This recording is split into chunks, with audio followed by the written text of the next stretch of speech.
When the Mafia queen finally speaks, empires fall. Damian Rivas thought his pregnant wife was decorative, silent, compliant, invisible. But the night he came home reeking of betrayal, he found Elena sitting behind his desk, holding documents that could destroy him. She hadn't been quiet. She'd been watching, mapping every secret, building leverage while he built enemies. Now the invisible wife has become his greatest threat, or his only salvation. Will love survive when the silent queen finally moves her pieces? Stay until the end, hit that like button, and comment your city so I can see how far this story travels. Let's begin. The city never truly slept. It pulsed with a rhythm Damian Rivas had spent 20 years learning to control. The flow of money through legitimate businesses that mask darker currents. The movement of information that could build empires or bury bodies. The careful dance between power and the illusion of civility that separated men like him from common criminals. At 43, Damian had perfected the art of dominance. His empire stretched across shipping, construction, and entertainment. Legitimate on paper, profitable in ways that would never appear in tax filings. The Rivas name commanded respect in boardrooms and fear in back alleys. Politicians returned his calls, judges remembered favors, rivals learned to negotiate or disappear. Control was his greatest weapon. Control of his business operations, his territorial agreements, his carefully cultivated reputation as a man who rewarded loyalty and punished betrayal with equal precision. He controlled the commission meetings where the city's most powerful families divided influence, like kings carving up conquered lands. He controlled the flow of information, ensuring nothing reached his enemies before he decided what they should know. And he had believed, with the certainty of a man who had never been proven wrong, that he controlled his home. The estate sat on 12 acres in the most exclusive enclave outside the city, far enough from the streets where his real business happened, close enough that he could reach any crisis within 20 minutes. The house itself was a statement.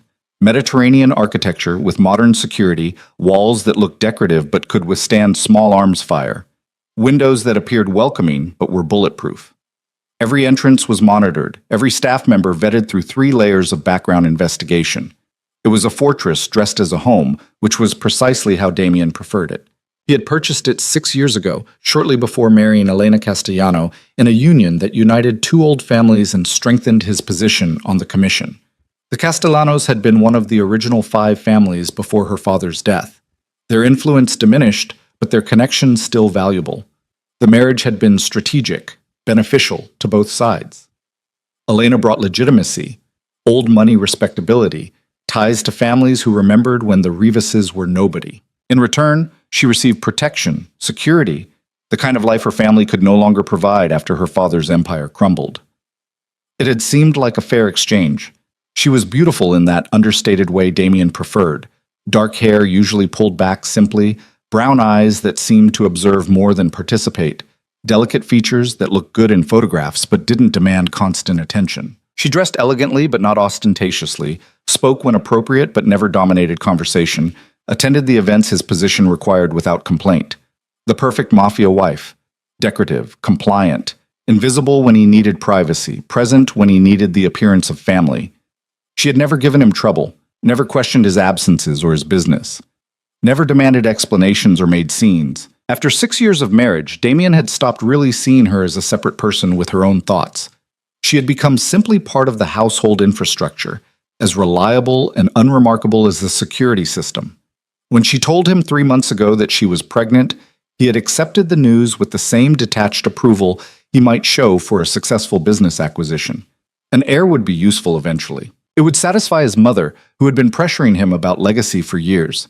It would present a more stable image to his business associates.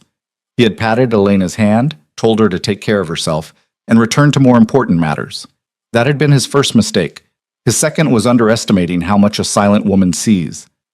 The night everything changed began like any other Thursday. Damian attended a meeting at one of his legitimate restaurants.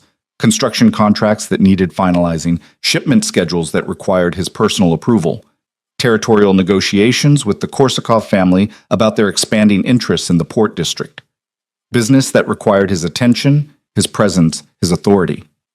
The meeting ran late, which was normal. Afterward, drinks with Viktor Korsakov to cement their agreement, which was customary. Then Natasha Volkov appeared, Viktor's cousin, recently arrived from Moscow, stunning in the way that demanded attention. Dark red dress, knowing smile, eyes that promised things Damien's quiet wife had never offered. She was good. He would realize that later. Professionally good. Every gesture calculated, every word designed to appeal to a powerful man's vanity. She laughed at his observations, touched his arm at precisely the right moments, looked at him like he was the most fascinating person in the room. When Victor conveniently excused himself for a phone call, Natasha suggested they continue the conversation somewhere more private. Damien wasn't stupid. He knew what she was offering, knew the risks of mixing business with pleasure, knew that complications with associates' family members could create problems. But control meant taking what he wanted, didn't it? And he wanted the distraction she represented, something exciting, dangerous, different from the quiet domesticity waiting at home. They went to the penthouse suite he kept downtown for exactly these purposes. She poured expensive vodka, asked intelligent questions about his business empire, managed to seem both impressed and intellectually engaged. When she kissed him, it felt like victory. Another conquest, another demonstration that he could have whatever he desired. They didn't sleep together. Not quite. He was too experienced for that level of recklessness on a first encounter. But there was enough intimacy that her perfume clung to his clothes. Her lipstick left traces on his collar. The scent of her hair transferred to his jacket when she leaned against him. Evidence. Though at the time he didn't think it mattered. Elena wouldn't notice. She never did. He arrived home just after 2 in the morning, expecting darkness and silence. The staff would be asleep in their quarters. Elena would be in their bedroom, probably already sleeping. She tired easily now with the pregnancy, often retiring by 10. The house would be still and quiet, and he would pour himself a final drink in his study before bed, satisfied with a productive evening. Instead, every light on the first floor was blazing. Damien frowned as he entered through the private entrance that led to his study. His head of security, Marcus, was supposed to monitor these things. Lights left on meant wasted electricity, and more importantly, indicated that household protocols weren't being followed. He made a mental note to address it in the morning as he walked down the hallway toward his study, already mentally reviewing his schedule for the next day. Another commission meeting, a call with his accountants about the new casino project, maybe lunch with...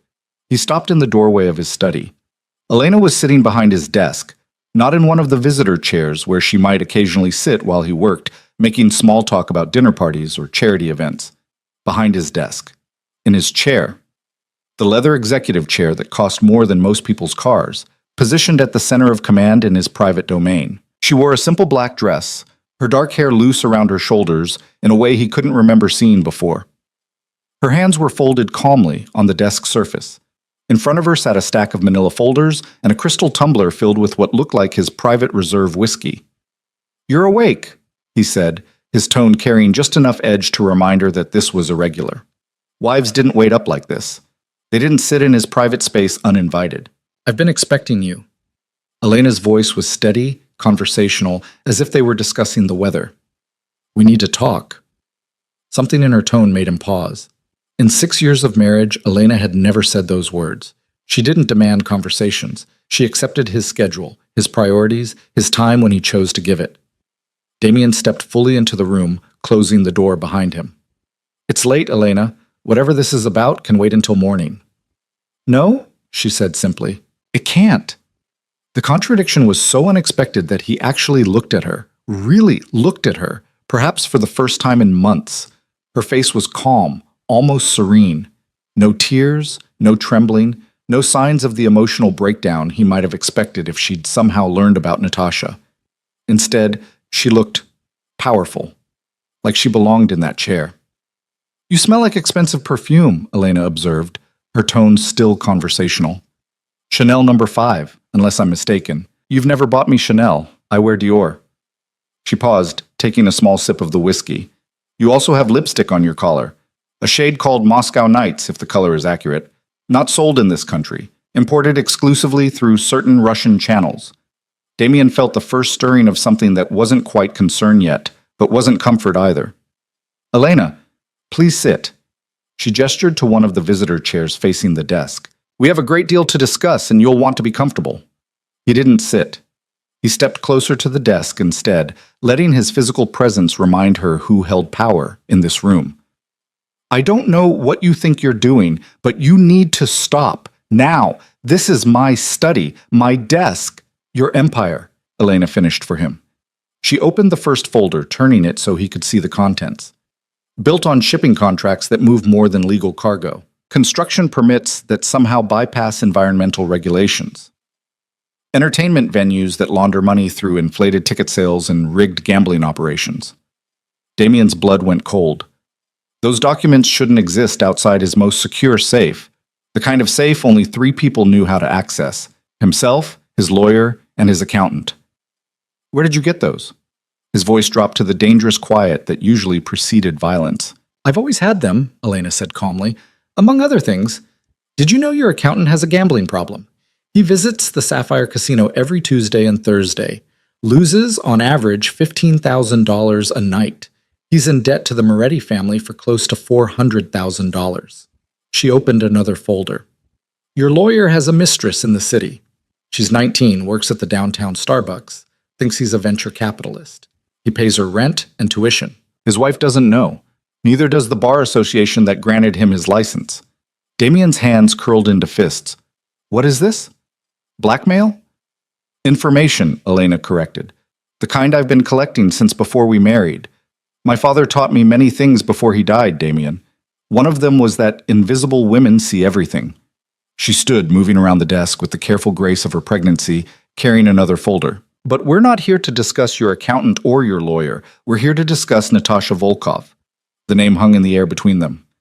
She arrived in the city 6 weeks ago, Elena continued, her voice still that same infuriating calm. Officially, she's Viktor Korsakov's cousin, here to explore business opportunities. Unofficially, she's an intelligence operative for the Solntsevskaya Bratva, the Russian Mafia organization that's been trying to establish a foothold in this territory for the past 2 years. She opened the folder, revealing surveillance photos. Natasha meeting with known Russian operatives, financial transfers, communications intercepted and translated. Her assignment is simple, Elena said. Seduce you, gain your trust, learn your vulnerabilities, and then, when the moment is right, poison you with thallium, a slow-acting toxin that mimics natural illness. You would die over the course of weeks, appearing to succumb to a mysterious disease. No one would suspect murder. Damien stared at the photographs, his mind racing. This couldn't be real. Viktor Korsakov was his ally, his business partner in the port district. They just finalized an agreement tonight. Unless... Viktor isn't her cousin, he said slowly. Viktor is her handler, Elena confirmed. The agreement you signed tonight gives the Korsakov family access to warehouse space in the port. Warehouse space they'll use to import their own operations, gradually replacing your infrastructure with theirs. Within a year of your death, they would control 70% of your port operations. Within 2 years, everything you built would be theirs. She returned to the desk, opening yet another folder. I've been tracking the Korsakov family's expansion for 8 months. Every property acquisition, every personnel change, every contract that seemed too generous. They've been planning this for a long time, Damien, very carefully, very patiently. Damien finally sat down, his legs suddenly unsteady. Why are you telling me this? Elena met his eyes directly. Because despite everything, you're the father of my child, and because I'm tired of being invisible. She sat back down in his chair, a gesture that now seemed less like intrusion and more like claiming territory. I have something to show you, several things actually, but first I need you to understand that what I'm about to share changes everything between us. From the bottom drawer of the desk, she produced a laptop. His secure laptop, the one he used for encrypted communications with his most trusted associates. The one protected by biometric security that shouldn't allow anyone else access. Elena opened it with a thumbprint. His thumbprint. Somehow replicated, somehow bypassed. 12 offshore accounts, she said, turning the screen toward him, holding a combined total of $73 million in untraceable assets. As of this morning, those accounts have been transferred into an irrevocable trust. The beneficiary is our unborn child. The trustee is my father's former attorney, the one person in this city whose loyalty the commission trusts because he's survived 4 regime changes without ever choosing sides. Damien's mouth went dry. You can't. I already have. Elena pulled up another window. Your shell companies in the Cayman Islands, your real estate holdings in Panama, your investment portfolio in Luxembourg, all of it legally transferred. The documentation is perfect. You signed it yourself. She smiled slightly at his expression. Not really, of course, but the forgeries are excellent. My father taught me that too. He always said the best defense against powerful men was having leverage they couldn't destroy without destroying themselves. This is theft. Damien's voice shook with rage he was struggling to control. This is insurance, Elena interrupted.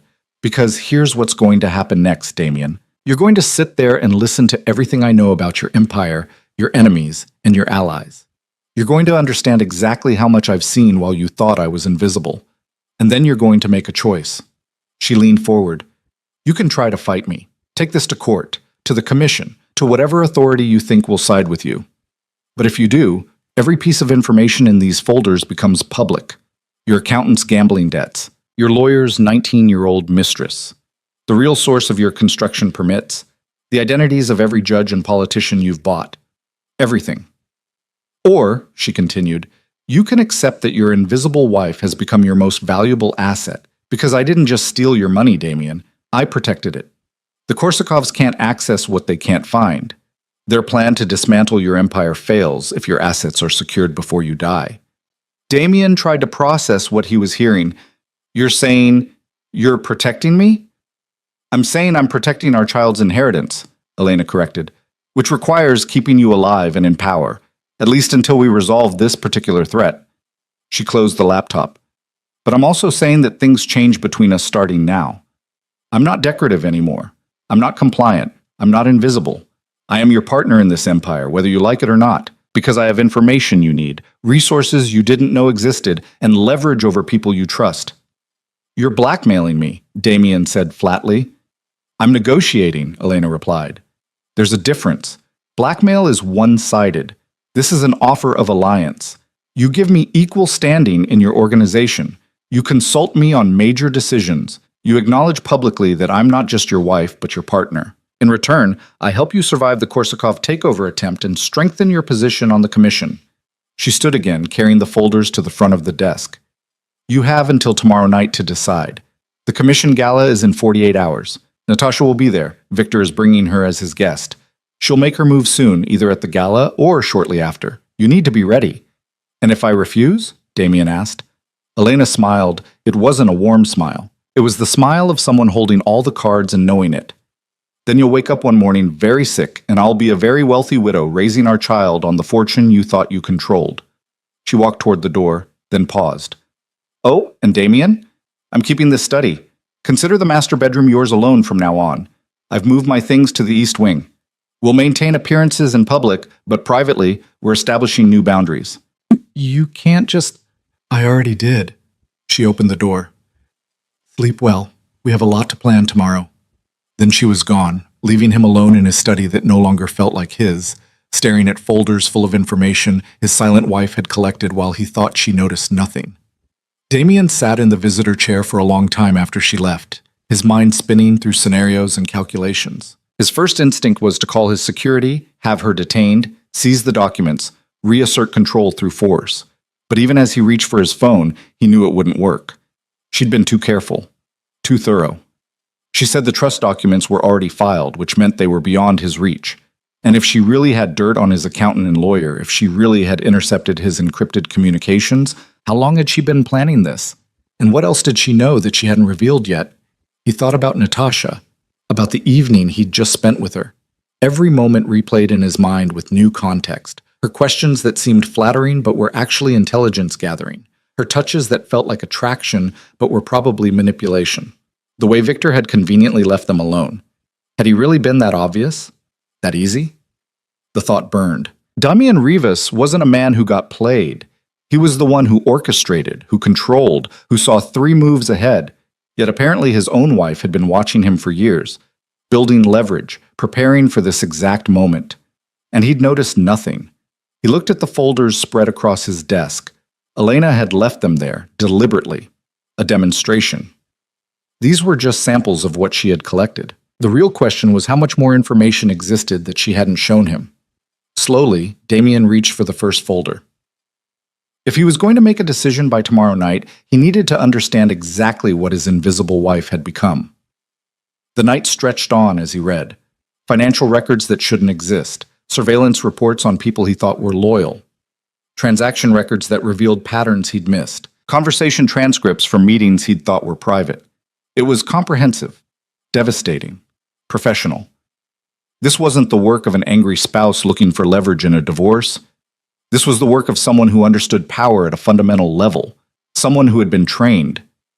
Of course, her father. Damien remembered Marco Castellano now with new understanding. The man had ruled the commission before Damien's time, had built an empire based on information rather than violence.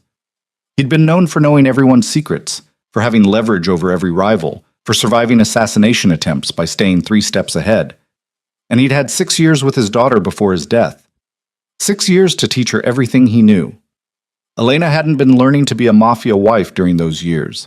She'd been learning to be a Mafia queen. And Damien had married her without understanding what he was bringing into his home. The irony was almost funny. He'd thought the marriage gave him legitimacy, connections, respectability. Instead, he'd married a woman who had been watching him since before the wedding, collecting information, waiting for the right moment to reveal her true nature. Dawn was breaking when he finally finished reading the last folder. Outside, he could hear the first sounds of the household waking, staff beginning their morning routines, security changing shifts, the gardeners starting their work. Normal life continuing while his entire understanding of his world shifted. Damien looked at the crystal tumbler Elena had been drinking from, still half full of his private reserve whiskey, still sitting on his desk like a territorial marker. She'd been right about one thing. Everything had changed. The question was what he would do about it. He could try to reassert control through force. He had resources, connections, power. But Elena had proven she understood those resources better than he did. She'd infiltrated his most secure systems, compromised his most trusted people, moved his assets without him noticing.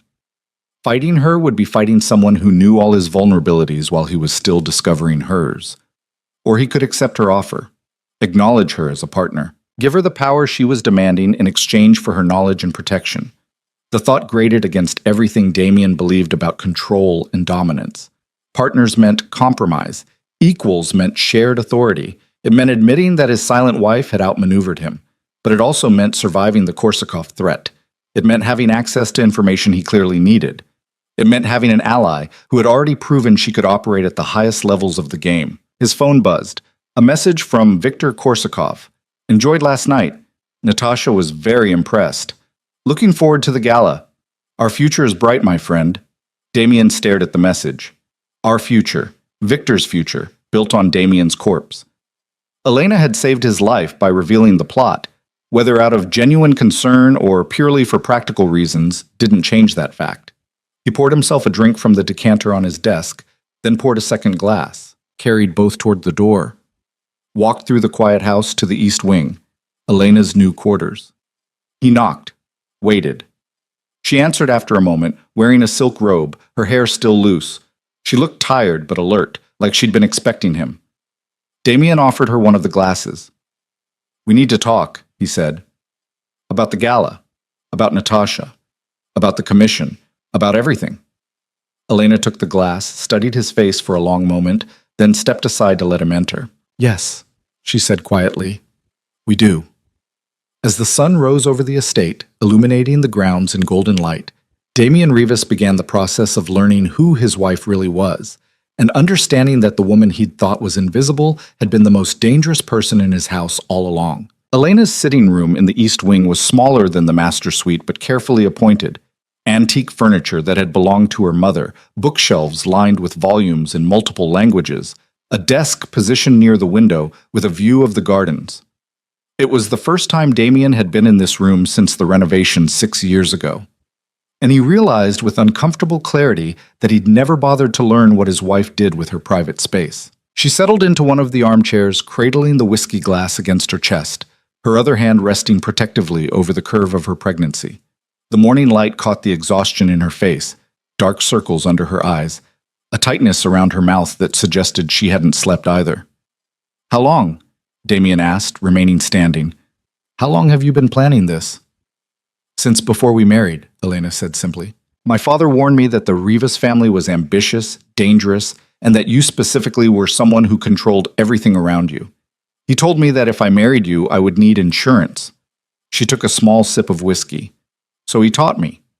how to build networks without being noticed, how to collect information without leaving traces, how to move money through systems designed to be impenetrable.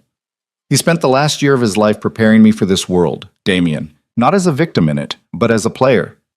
You've been spying on me from the beginning. It wasn't a question. I've been protecting myself from the beginning, Elena corrected. There's a difference. I didn't know if you would be the kind of husband who respected boundaries or the kind who saw wives as property. I needed to be ready for either possibility. Damien felt anger rising again, hot and bitter. So our entire marriage has been a lie. Our entire marriage has been exactly what you wanted it to be, Elena said, her voice sharpening. You wanted someone decorative who didn't ask questions, someone who looked good at events and stayed out of your business, someone who gave you the legitimacy of the Castellano name without demanding anything in return. I gave you exactly that. She stood, moving to the window. The lie was thinking that's all I was capable of being, that because I was quiet, I was empty, that because I didn't challenge you, I didn't see you clearly. You let me believe us. I let you believe what you wanted to believe, Elena interrupted, turning to face him. You never asked what I thought about anything that mattered. You never asked about my day, my interests, my opinions on your business decisions. You saw what you expected to see. A pretty face and an old family name. The rest was invisible to you. The words hit harder than Damien wanted to admit. He thought back over 6 years of marriage, trying to remember meaningful conversations with his wife. Dinners where he'd talked about his day while she listened. Events where she'd smiled and made small talk with other wives while he conducted real business. Mornings when he'd left early and returned late, assuming she filled her time with whatever wives did. He'd never asked. He'd never cared to know. The gala, he said, forcing his mind back to immediate threats. Tell me about your plan. Elena moved to her desk, opening a drawer and pulling out a tablet. The commission gala happens in 2 nights at the Grandview Hotel. 12 families will attend, plus their key associates and guests. It's neutral territory. No violence allowed, no open conflicts. Everyone on their best behavior. She pulled up a floor plan of the hotel's grand ballroom. Victor will bring Natasha as his guest. She'll work the room, establishing herself as his cousin interested in business opportunities. She'll make contact with you, probably suggesting a private meeting to discuss investment possibilities. That's when she'll make her move. Damien studied the floor plan. You're certain about the poison? Thallium is the Bratva's signature for high-value targets, Elena said. Colorless, odorless, easily administered in food or drink. The symptoms mimic natural illness: nausea, confusion, hair loss, organ failure. By the time doctors identify it, the damage is usually irreversible. She met his eyes. You would have 3, maybe 4 weeks. You'd deteriorate gradually. Your empire would fall into chaos as you became unable to lead, and Victor would be there to steady everything, to guide the transition, to ensure business continuity. While stealing everything I built. While taking everything you built, Elena agreed. The commission would see it as succession, not theft.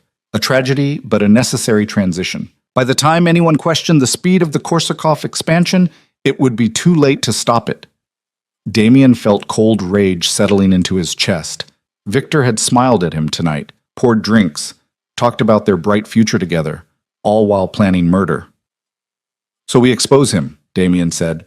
We bring evidence to the commission, show them what the Korsakovs are planning. With what proof? Elena challenged. Intercepted communications that reveal I've been monitoring Russian intelligence networks? Financial analysis that shows I have access to systems I shouldn't be able to touch? Surveillance photos that demonstrate I've been tracking Victor's operations without commission approval? She shook her head. Everything I know about the Korsakov plot is information I obtained through methods that would raise questions about me, about what I'm capable of, about what I've been doing for 6 years while everyone thought I was decorative. Damien understood the problem. The commission operated on codes of conduct that maintained order. Wives didn't spy on their husbands. Families didn't surveil other families without permission. Information gathering was supposed to go through official channels or be kept private. Elena revealing what she knew would expose not just the Korsakov conspiracy, but her own capabilities. And in their world, capable women were dangerous, unpredictable, threats to the traditional order that kept the commission stable. Then what do you suggest? He asked. Elena smiled slightly. We let Natasha make her move, but we control the circumstances. Make it public enough that the commission sees it happen, contained enough that you're protected. dramatic enough that the Korsakovs can't deny their involvement. She pulled up another document on the tablet. Victor's timeline has weaknesses. He needs you dead, but not immediately. The transition has to look natural. That gives us a window to maneuver. And Natasha is confident, probably overconfident. She thinks you're an easy mark, that one seduction is all it takes. Because I fell for it tonight, Damien said bitterly. Because powerful men always fall for it, Elena corrected. Beautiful woman, flattering attention, the thrill of something forbidden. It's not personal, Damien. It's a proven strategy. She set down the tablet. But now you know what she is, which means you can play the role she expects while we prepare the trap. She thinks she's hunting you. We're going to make her the prey instead. Damien considered the approach. It had merit, using the enemy's confidence against them, letting them commit to the plan while building countermeasures. But it required trust between him and Elena, coordination, shared risk, partnership. If we do this, he said carefully, if I accept your offer of alliance, what exactly are you expecting in return? Elena met his gaze steadily. Public acknowledgement that I'm more than decorative. You introduce me to your key associates, include me in strategic discussions, consult me before major decisions. The empire becomes our empire, not just yours with me as window dressing. And privately we establish boundaries, Elena said. Separate quarters, separate lives outside of business. We present as a united couple in public, but we're not playing house anymore. This is a professional partnership, not a romantic marriage. We have a child coming, Damien pointed out. Which we'll raise together, Elena agreed, as partners, co-parents, but not as the traditional husband and wife you imagined when we married. Those roles are over. The terms were clear, harsh, but clear. Elena was offering him survival and success in exchange for equality and independence. It meant giving up control, accepting that his silent wife had become someone who could stand beside him rather than behind him.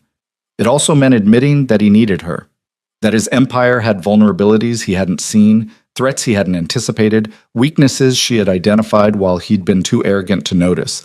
Pride demanded he reject the offer, find another way, reassert dominance through force or strategy. But survival demanded he accept reality, and the reality was that Elena held better cards than he did. 3 conditions, Damien said. First, the money you transferred stays in trust for our child, but I retain control of all future earnings and assets. You don't make unilateral financial decisions without discussion. Elena considered. Agreed, as long as I have transparent access to all financial information and equal say in major expenditures. Second, Damien continued, whatever information you have on my associates, my business operations, stays between us. You don't use it as leverage against anyone without my approval.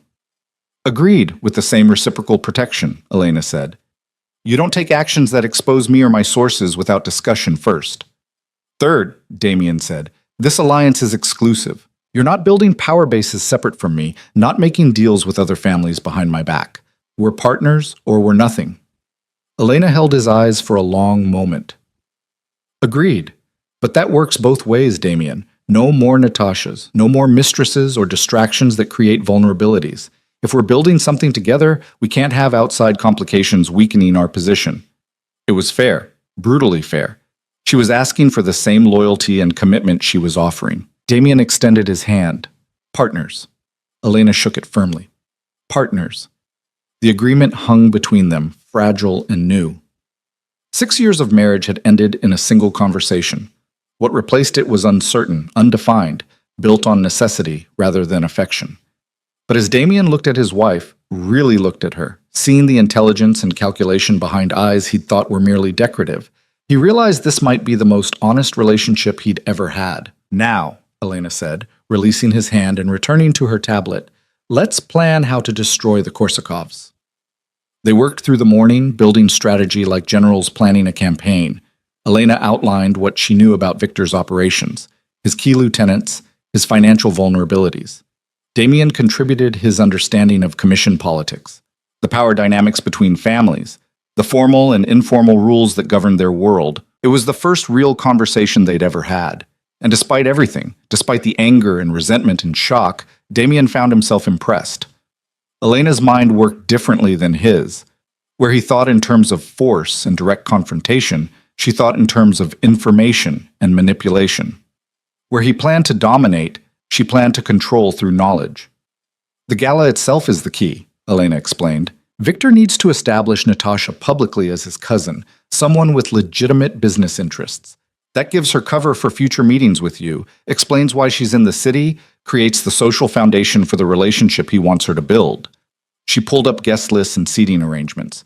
He'll introduce her to the other families, probably emphasizing her Moscow connections and investment capital. She'll charm the older men, flatter the wives, present as sophisticated and cultured. By the end of the night, everyone will remember her. Which means we can't just expose her without damaging our credibility, Damien said, understanding the trap. If we accuse Victor's cousin of being an assassin without proof, we look paranoid. Exactly. Elena highlighted several names on the guest list. The commission expects evidence, not accusations. We need to catch her in the act, make her reveal herself in a way that can't be denied. So we give her an opportunity, Damien said slowly. Create a situation where she thinks she can make her move, but we control the environment. Elena nodded. I've been thinking about that. The hotel has private dining rooms on the second floor. What if you invite her to a private business discussion during the gala? Somewhere secluded, intimate, perfect for her to make her play. And you document everything, Damien finished. Video, audio, witnesses if needed. Not me directly, Elena said. I can't be seen as the one who caught her. That raises too many questions. But Marcus can position security in the right places, and I might have access to the hotel's internal security systems. Of course she did. Damien wondered what else his wife had access to that he didn't know about. They refined the plan over the next hours, anticipating problems and building contingencies. Elena's pregnancy made her tire easily, and Damien noticed her wincing occasionally, shifting position in her chair. When did you last sleep? He asked. 2 nights ago, Elena admitted. I've been monitoring Natasha's communications, tracking Victor's movements, preparing for this conversation with you. Sleep seemed less important than survival. Damien felt an unexpected stab of guilt. His wife was pregnant, exhausted, carrying information that could save or destroy them both, and she'd been doing it alone while he played with Russian assassins. You should rest, he said. We have time before the gala. I can review the files you showed me, start making preliminary arrangements with Marcus. Elena looked surprised by the concern. I can manage. You're carrying my child, Damien interrupted. Our child. That's not nothing, Elena. Whatever else is happening between us, that matters. Something shifted in her expression. Not warmth exactly, but a softening of the careful distance she'd maintained. Thank you, she said quietly. He stood to leave, then paused at the door. Your father taught you well. He would be proud of what you've become. Elena's eyes glistened briefly. He told me once that the world would underestimate me because I was a woman, because I was quiet, because I didn't fit their image of power. He said that was my greatest advantage, that invisible people can move freely while everyone watches the obvious threats. He was right, Damien said. I underestimated you completely. Yes, Elena agreed. You did. After he left, Damien returned to his study and spent the day reviewing everything Elena had compiled. Financial records, surveillance reports, intercepted communications. It was a masterclass in intelligence gathering. She'd built networks inside his organization, cultivated sources he didn't know existed, monitored threats he'd been blind to. The Korsakov plot was just one of several potential dangers she'd identified. There were others, rival families probing for weaknesses, federal investigations that might eventually reach his operations, internal security risks from associates with hidden agendas. She'd been protecting him for years without him knowing it. The realization was humbling and infuriating and oddly reassuring. Marcus arrived in the afternoon, summoned by Damien's encrypted message. The head of security was ex-military, loyal, and one of the few people Damien trusted with his life. He needed to be read into the situation carefully. Close the door, Damien said when Marcus entered. What I'm about to tell you stays between us. For the next hour, he explained what Elena had discovered about the Korsakov threat, carefully omitting how she'd obtained the information. Marcus listened without interruption, his expression growing darker as the scope of the conspiracy became clear.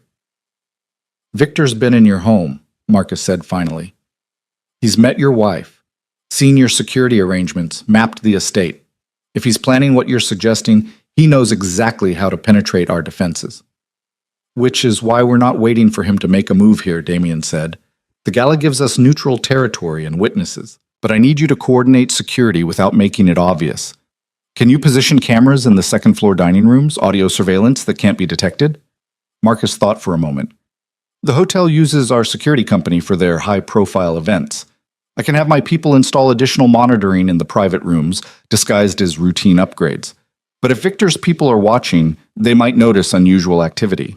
Make it look like standard gala preparation, Damien said. Enhanced security for the commission families, updated equipment, nothing that suggests we're targeting anyone specific. And Mrs. Rivas? Marcus asked carefully. Does she know about this operation? Damien hesitated. Marcus had served him for 8 years, had proven his discretion countless times, but bringing him fully into the new dynamic between Damien and Elena meant trusting him with information that changed everything about their household structure. Mrs. Rivas is the one who discovered the threat, Damien said finally. She's been monitoring security risks independently. Going forward, she'll be involved in strategic decisions. I need you to respect that and work with her as you would with me. Marcus's expression remained neutral, but Damien caught the flash of surprise. Understood. Does this change the security protocols around her? Increase them, Damien said. Subtly. If Victor suspects she knows something, she becomes a target. I want protection on her that doesn't look like protection. Can you arrange that? Already done, Marcus said. I increased her details 6 weeks ago when I noticed she was leaving the estate at unusual times. Wanted to ensure she was safe without restricting her movements. Damien stared at him. You've been following my wife? I've been protecting your wife, Marcus corrected. That's my job. And respectfully, sir, she was acting unlike herself. More purposeful, more alert, carrying secure devices I didn't recognize. Made me think she might be in some kind of trouble. So Marcus had noticed what Damien had missed. Another piece of evidence that he'd been blind to his own household. Where was she going? Damien asked. Libraries mostly, sometimes meetings with attorneys, once to a private investigation firm downtown. Marcus pulled out his phone, showing a discreet log. Nothing illegal or concerning, but definitely more active than her usual routine of charity events and shopping. Elena had been building her intelligence network in plain sight, and even his head of security had noticed the change before Damien did. Keep monitoring, Damien said, but understand that she's not in trouble. She's handling business. Our business now. Understood. Marcus pocketed his phone. I'll coordinate with her directly on security arrangements for the gala? Yes. She has information about potential threats that you'll need to know. Treat her briefings with the same weight you would mine. After Marcus left, Damien sat alone in his study, feeling the weight of transformation settling around him.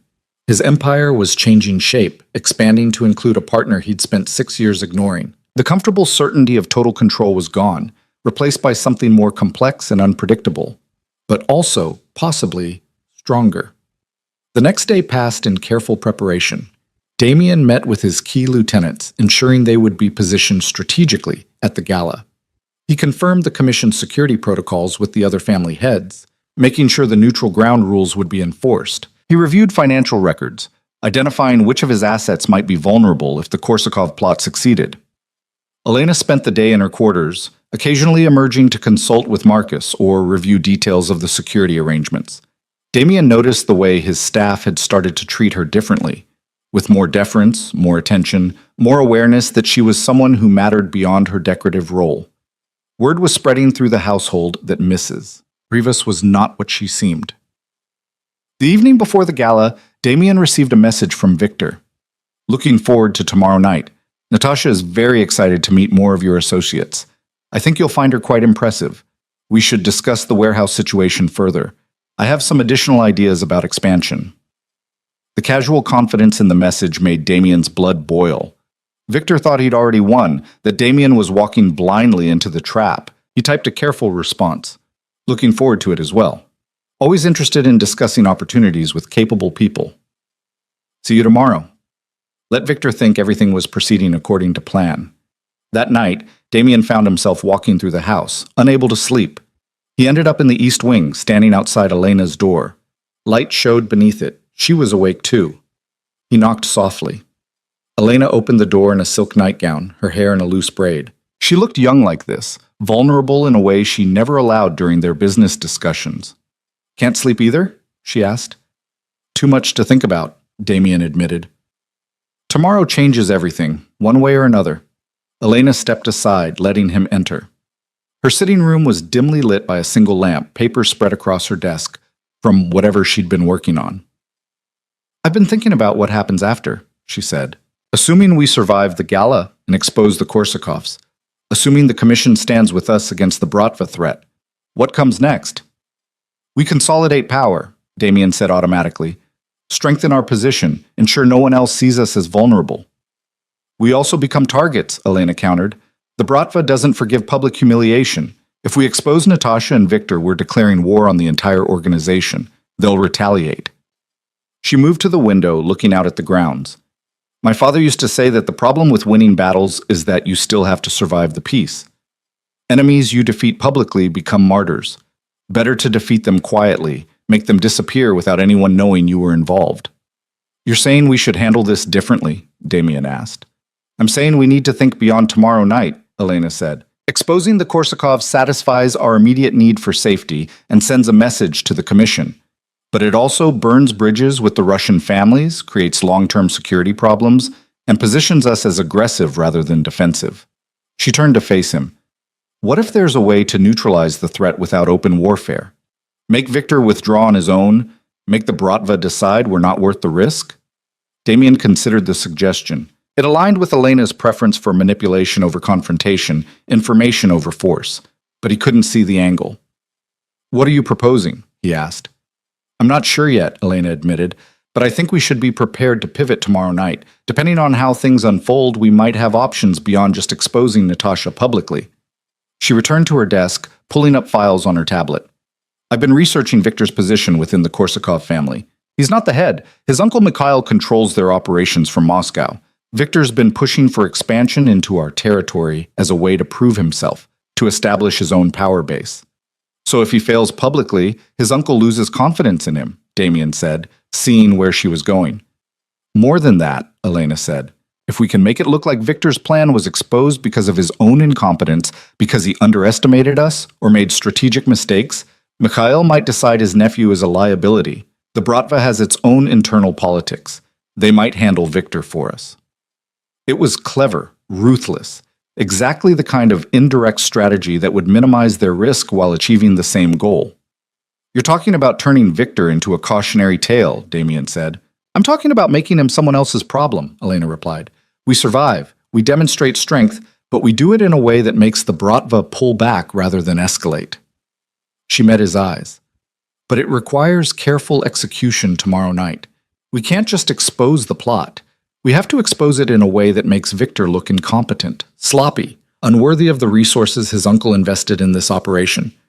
Damien felt a smile tugging at his lips despite everything. "You're devious." "I'm strategic," Elena corrected. "There's a difference."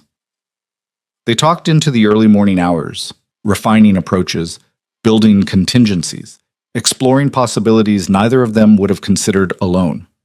And for the first time since their wedding night 6 years ago, Damien felt like he was truly seeing his wife. Not the decorative figure he'd married for connections and legitimacy, but the woman she'd been hiding beneath that surface, brilliant, calculating, dangerous in ways that had nothing to do with physical force. His father had taught him that power came from control, from dominating every situation and person around you. But Elena's father had taught her something different, that power came from information, from seeing what others missed, from being underestimated until the moment you revealed your true nature. And watching her work, seeing her mind solve problems he hadn't even recognized, Damien realized that perhaps control and partnership weren't as incompatible as he'd always believed. Perhaps real power came from knowing when to share it. As dawn approached and they finalized their plans for the gala, Damien stood to leave. At the door, he paused. "Elena," he said, "whatever happens tomorrow night, whatever we face going forward, thank you for the warning, for the partnership, for not just destroying me when you had the chance."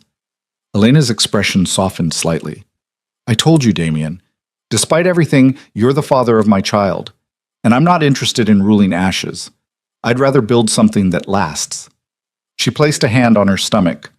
"Our daughter deserves better than parents who destroy each other. She deserves to inherit an empire, not ruins." "Our daughter," Damien repeated. Something about hearing Elena say those words, about acknowledging the life they'd created together, made everything else feel simultaneously more complicated and more clear. The commission gala starts at 8, Elena said. I suggest we arrive together. Make a statement that things have changed between us, even if people don't understand what that means yet. Agreed, Damien said. Partners entering the battlefield together. Partners? Elena confirmed. As he walked back through the quiet house toward his own quarters, Damien felt the full weight of what tomorrow would bring. They would face the Korsakovs, expose the conspiracy, navigate commission politics, and somehow emerge stronger rather than fractured. And he would do it standing beside a wife he'd spent 6 years not knowing. The invisible queen had spoken. Now she would move her pieces. And the city would discover that the silent woman behind Damien Rivas was the most dangerous player in the game. The Grandview Hotel rose 30 stories above the city center, its Art Deco facade gleaming in the evening light. For decades, it had served as neutral ground for the Commission's most important gatherings, elegant enough to reflect their power, secure enough to guarantee their safety, symbolic enough that no single family could claim ownership. Damien's car pulled up to the entrance precisely at 8. He'd chosen the Bentley rather than the armored SUV he typically used, making a statement about confidence rather than fear. Marcus sat in the front passenger seat, his security team already positioned throughout the hotel in coordination with the Commission's shared protection detail. Elena sat beside Damien in the back, composed and elegant in a midnight blue gown that accommodated her pregnancy while emphasizing her sophistication. Diamond earrings that had belonged to her mother caught the light. Her hair was styled in an intricate updo that must have taken hours. She looked every inch the Mafia queen she'd revealed herself to be. "Ready?" Damien asked quietly. Elena's hand rested on her stomach, a gesture that had become habitual over recent months. "As much as I can be. Remember, we observe first. Let Victor and Natasha make their moves before we respond. The more confident they become, the more likely they are to make mistakes. And if they don't make mistakes, then we create opportunities for them," Elena said. "But patience first. Let them think everything is proceeding according to their plan." The hotel's lobby was already filled with guests arriving for the gala. Family heads with their wives, key lieutenants who'd earned the privilege of attendance, business associates who existed in the gray area between legitimate enterprise and criminal organization. Security was everywhere but invisible, dressed in hotel staff uniforms that concealed their true purpose. Damien offered Elena his arm as they entered, a gesture of partnership rather than possession. He felt eyes turning toward them, noticed the subtle shift in conversation as people registered their arrival together. Normally, Elena would have arrived separately or slipped in quietly after him. Coming in together, presenting as a unified front, was a deviation from established pattern. People would notice, people would talk. That was the point. "Damien!" A booming voice cut through the crowd. Antonio Moretti, head of one of the 5 founding families, approached with his characteristic swagger. At 65, he still carried himself like the street fighter he'd been in his youth, though his suits were now custom-tailored and his violence mostly delegated to younger men. "Good to see you, and Elena, you look radiant. How are you feeling?" "Thank you, Antonio," Elena said warmly. "I'm well, looking forward to a lovely evening." Antonio's eyes flickered between them, noting the way Damien kept Elena close, the way she carried herself with new confidence. "Congratulations again on the baby. A daughter, I heard. That's wonderful. Family is everything in our world." "Indeed it is," Damien agreed, "which is why we take threats to family very seriously." It was a careful statement, neutral on the surface but weighted with meaning for anyone listening closely. Antonio's expression sharpened slightly, recognizing the subtext. "As we should," Antonio said. "The commission exists to protect all our families. If there are concerns, they should be raised properly." "All in good time," Damien said smoothly. "Tonight is for celebration first, business later." They moved deeper into the crowd, exchanging greetings with other families, navigating the complex web of alliances and rivalries that defined commission politics. Elena handled it perfectly, Damien noticed, warm without being familiar, respectful without being submissive, present in a way she'd never been at these events before. People responded to the change. Wives who'd previously treated Elena as inconsequential now engaged her in substantive conversation. Family heads who'd barely acknowledged her existence now asked her opinions on city development projects and charitable foundations. Word had spread somehow that Mrs. Rivas was not what she'd appeared to be. "There," Elena murmured quietly, her lips barely moving. "By the east entrance, Victor and Natasha." Damien followed her gaze without obviously looking. Viktor Korsakov cut an impressive figure at 52, tall, silver-haired, wearing a perfectly tailored tuxedo that probably cost more than most people's cars. He moved through the crowd with the confidence of someone who'd built his empire through a combination of brutality and political savvy. And beside him, Natasha Volkov was everything Damien remembered from their encounter 2 nights ago. Stunning in a red dress that walked the line between elegant and provocative, she commanded attention without seeming to try. Her smile was warm, her laugh musical, her eyes sharp as she catalogued everyone in the room, a professional in every sense of the word. "She's good," Elena observed. "Watch how she mirrors Victor's body language but maintains her own space, not too close to seem dependent, not too distant to seem unconnected.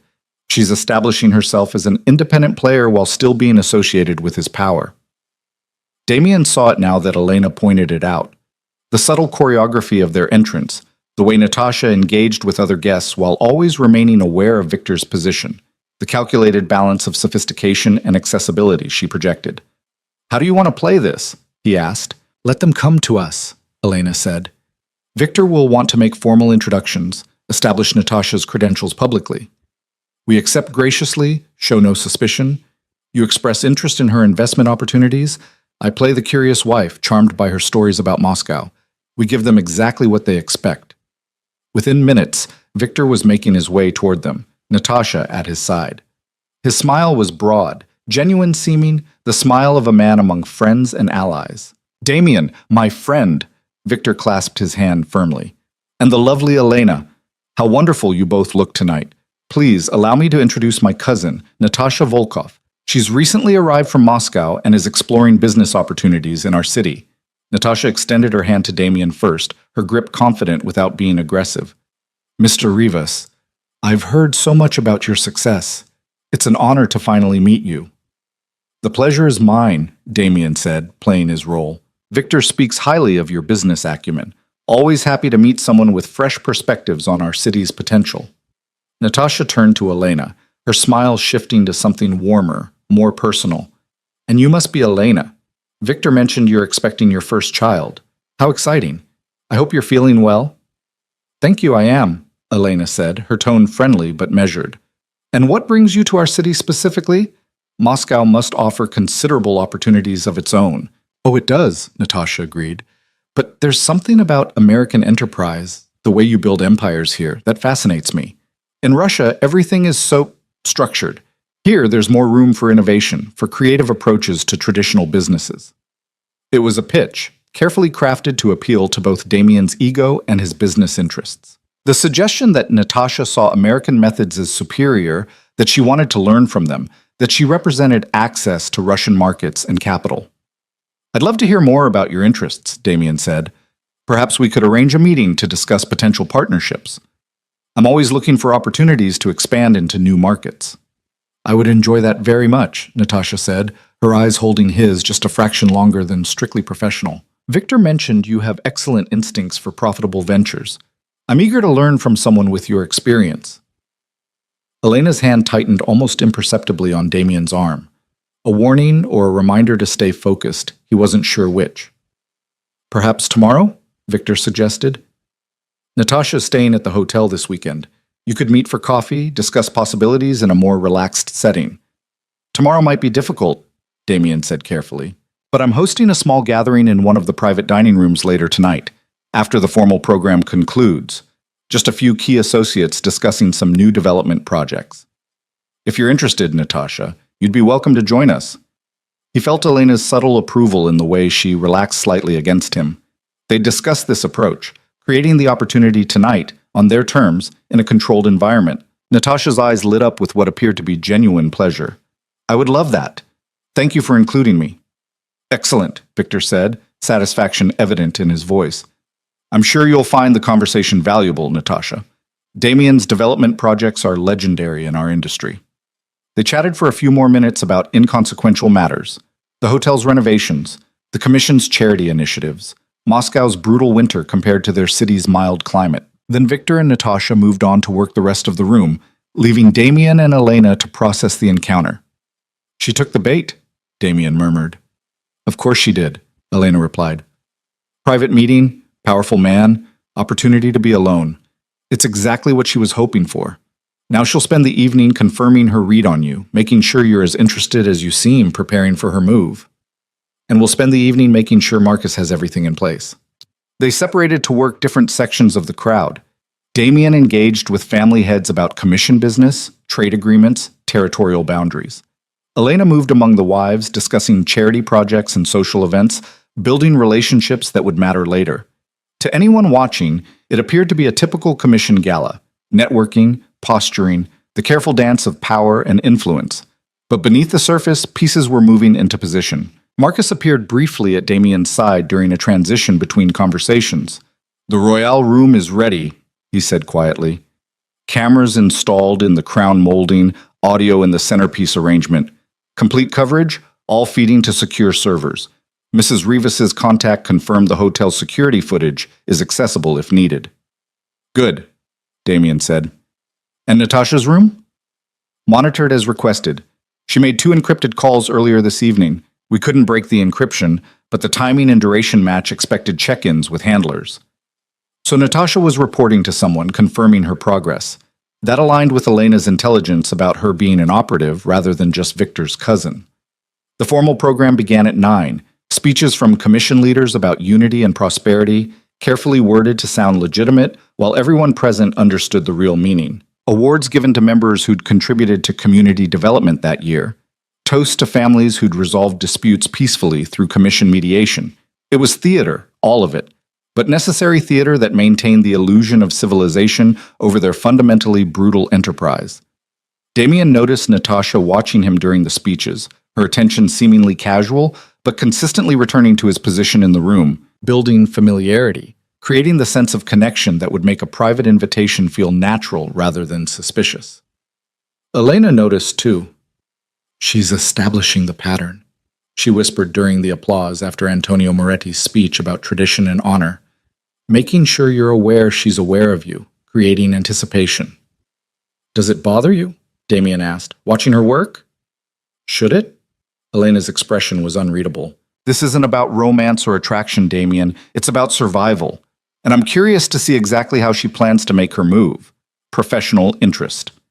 The formal program concluded at 10:30. Guests dispersed throughout the hotel, some to the main ballroom for dancing and drinks, others to the smoking lounge for cigars and whiskey, still others to private rooms for business discussions that required more discretion. Damien waited 15 minutes before making his way to the second floor, giving his invited associates time to gather in the Royale room.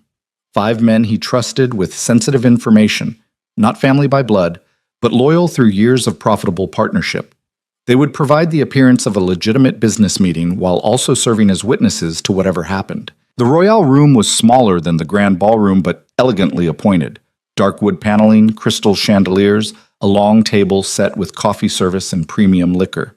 His associates were already seated, discussing a recent shipping contract dispute, when Damien entered. "Gentlemen," he greeted them, "thank you for joining me. We have some interesting opportunities to discuss tonight, and I've invited someone new to get her perspective." Marcus appeared in the doorway moments later, escorting Natasha. She'd freshened up somehow, her makeup perfect, her dress still immaculate despite hours of socializing. She carried herself with the poise of someone accustomed to high-stakes environments. "Ms. Volkov," Damien said warmly, "thank you for joining us. Please sit."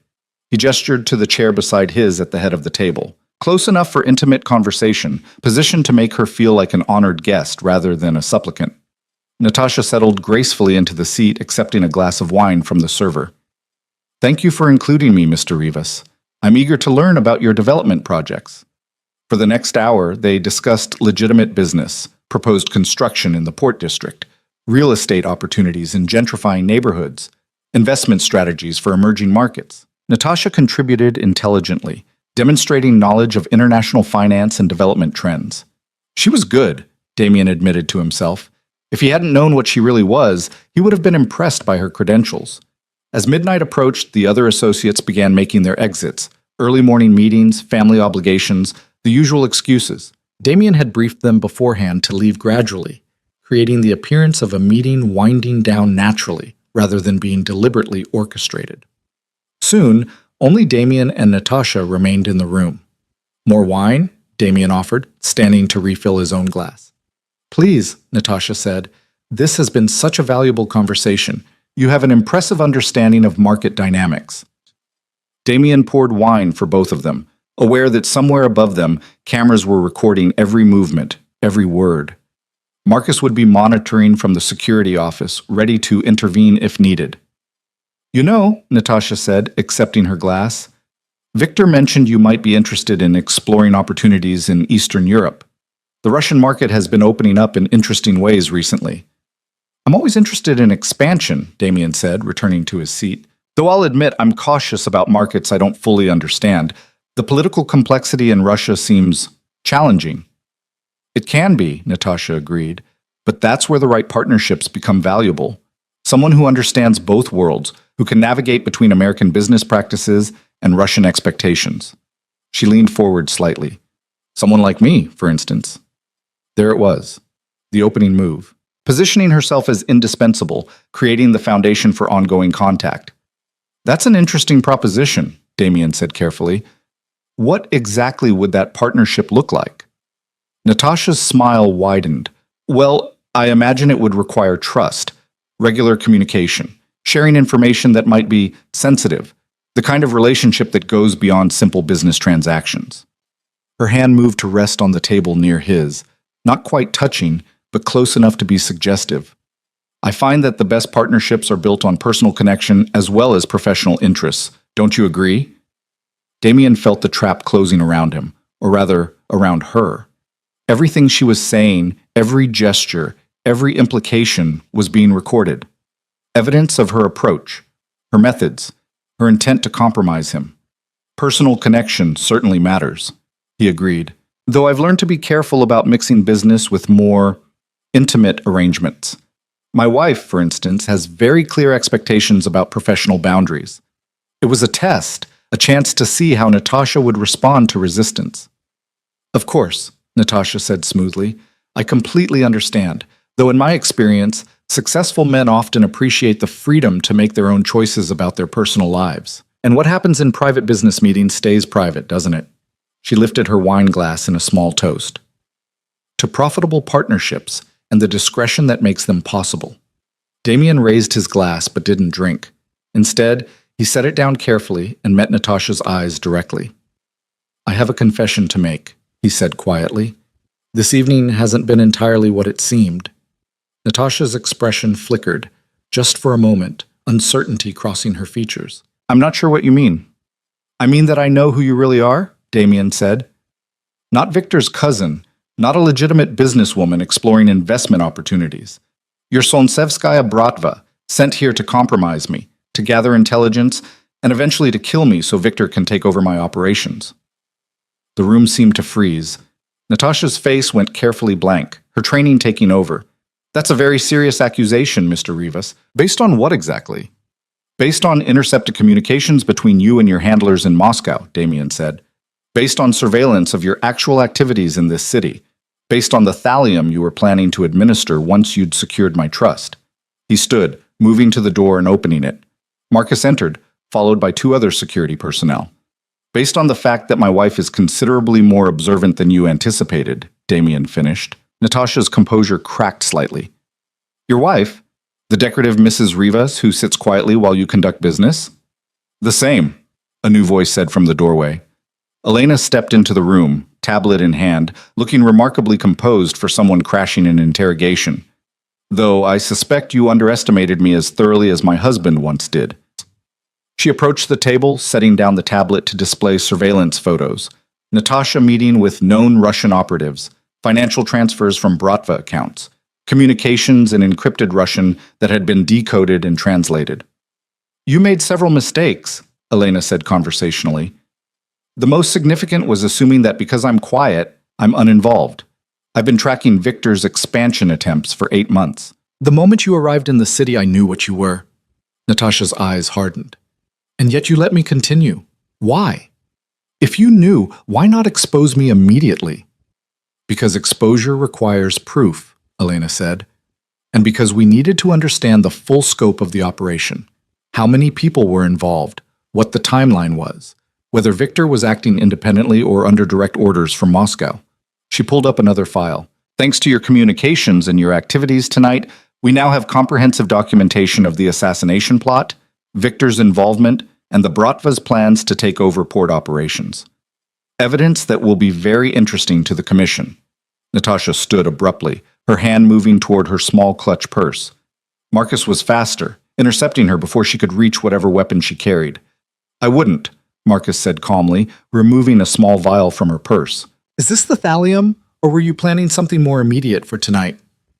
You have no authority to hold me, Natasha said coldly. I'm a guest at a commission event, neutral ground. Detaining me violates every protocol your organization pretends to respect. You're absolutely right, Damien agreed, which is why we're not detaining you. You're free to leave at any time. Natasha looked suspicious. Then what is this? This is a negotiation, Elena said. We could expose you publicly, bring this evidence to the Commission, reveal Victor's conspiracy, watch the Bratva lose face internationally when their assassination plot fails so spectacularly. She paused. Or we could offer you a different option. I'm listening, Natasha said carefully. You report back to your handlers that the operation is compromised, Elena said. You tell them that Damien Rivas is more alert than Victor assessed, that his security is tighter than expected, that proceeding with the assassination would likely fail and expose Bratva involvement publicly. Why would I do that? Natasha asked. Because the alternative is worse, Damien said. We present this evidence to the Commission and to your superiors in Moscow. We make Victor look like an incompetent fool who underestimated his target and jeopardized a major Bratva operation through sloppy planning and arrogance. We ensure that your organization blames Victor for the failure, not you. Understanding dawned in Natasha's expression. You want me to help you destroy Victor's reputation. We want you to survive, Elena corrected. Intelligence operatives who fail publicly don't usually survive their organization's disappointment. But operatives who recognize when a mission is impossible and report it accurately, they're valuable, trustworthy. They get reassigned to operations that might actually succeed. It was brilliant, Damien realized. Elena wasn't just neutralizing the immediate threat. She was turning Natasha into a weapon against Victor while giving the operative a face-saving exit. And if I refuse? Natasha asked. Then we release everything tomorrow morning, Damien said. Commission sees it. Moscow sees it. Everyone knows the Bratva sent an operative who was caught within weeks, whose cover was compromised, whose mission failed before it began. Not good for your career prospects. Natasha was silent for a long moment, calculating odds and outcomes. Finally, she spoke. What guarantees do I have that you won't expose me anyway? None, Elena said honestly, except that it's not in our interest to start a war with the Bratva. We want Victor removed and his expansion attempts stopped. You give us that, and we have no reason to make you a martyr. I need to think about this, Natasha said. You have until dawn, Damien said. After that, the evidence goes to the Commission regardless of what you decide. But if you're smart, you'll recognize that we're offering you the best outcome available given the circumstances. Marcus and his team escorted Natasha from the room, leaving Damien and Elena alone. The tension that had sustained them through the confrontation drained away, replaced by exhausted relief. That was a risk, Damien said, giving her time to think, to possibly warn Victor. She won't warn him, Elena said confidently. Warning Victor means admitting failure while there's still a chance to manage the narrative. She's a professional. She'll choose survival over loyalty to an operation that's already compromised. And if you're wrong, then we still have all the evidence, Elena said, and Victor learns tomorrow that his conspiracy is exposed. Either way, we win. This just gives us a cleaner victory with less international blowback. Damien looked at his wife with newfound respect. You thought this through from every angle, didn't you? I had 6 years to learn how to think like my father, Elena said. He would have approved of this approach. Defeat your enemies, but give them a path to retreat. Make them solve your problems while believing they're solving their own. She moved to the window, looking out at the city lights. The question now is what Victor does when Natasha reports back, whether he accepts defeat or tries to salvage the situation through more direct means. If he's smart, he withdraws quietly, Damien said. Blames it on bad intelligence, market conditions, anything but his own failure. And if he's not smart, then things get considerably more violent, Damien admitted, but at least now we're prepared. We know what he was planning. We have evidence. We have the commission's attention if we need it. Elena turned from the window, her hand moving to her stomach.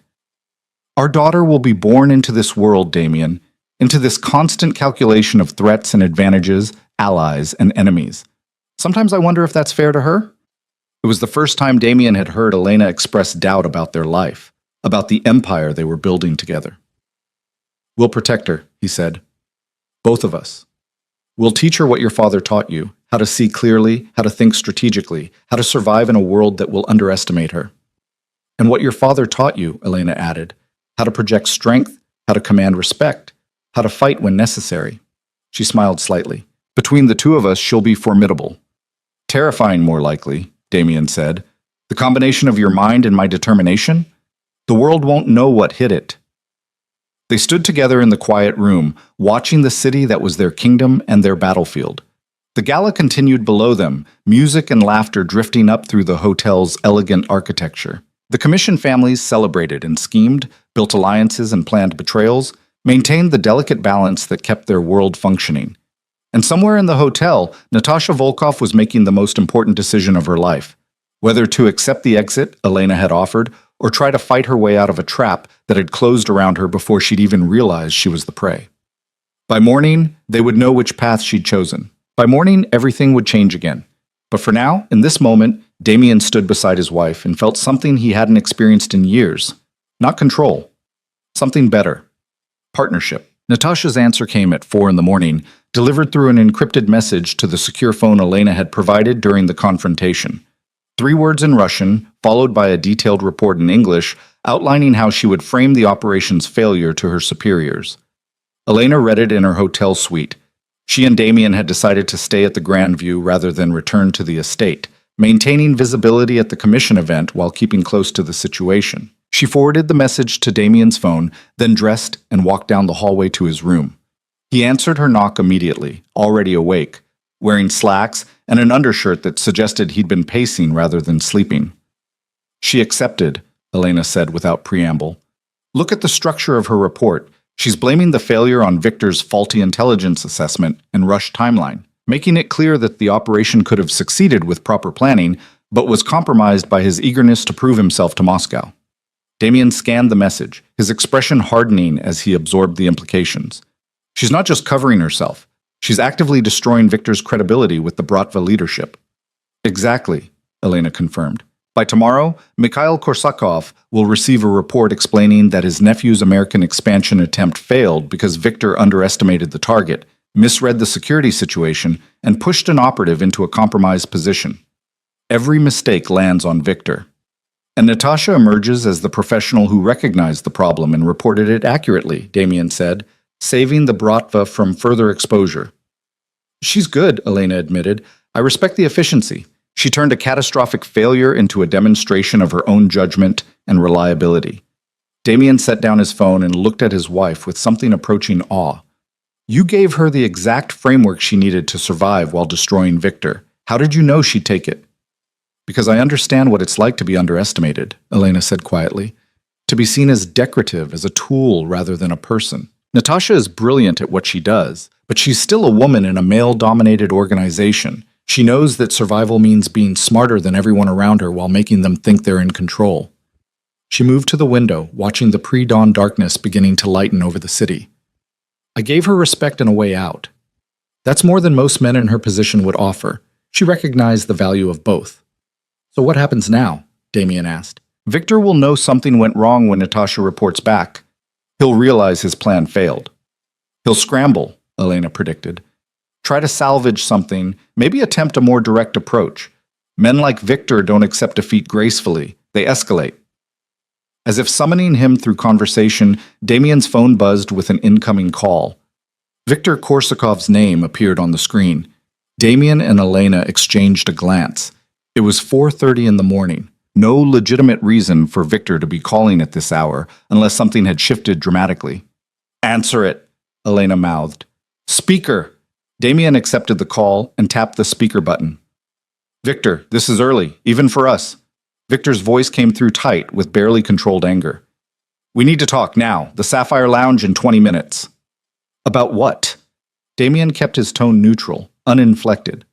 About the fact that you humiliated my cousin last night, Victor hissed. About the accusations you made, the threats you issued, about the gross disrespect you showed to my family and, by extension, to me. So Natasha had reported to Victor first, preparing him for what would come from Moscow. Smart of her to manage the immediate situation before the larger consequences landed. I treated your cousin exactly as she deserved, Damien said calmly, as a foreign operative sent to assassinate me. If you want to discuss disrespect, Victor, perhaps we should talk about plotting murder against a commission member. 20 minutes, Victor repeated. Sapphire Lounge. Come alone, or I'll assume you're too afraid to face me directly. The call disconnected. Elena was already moving, pulling clothes from her overnight bag with efficient movements.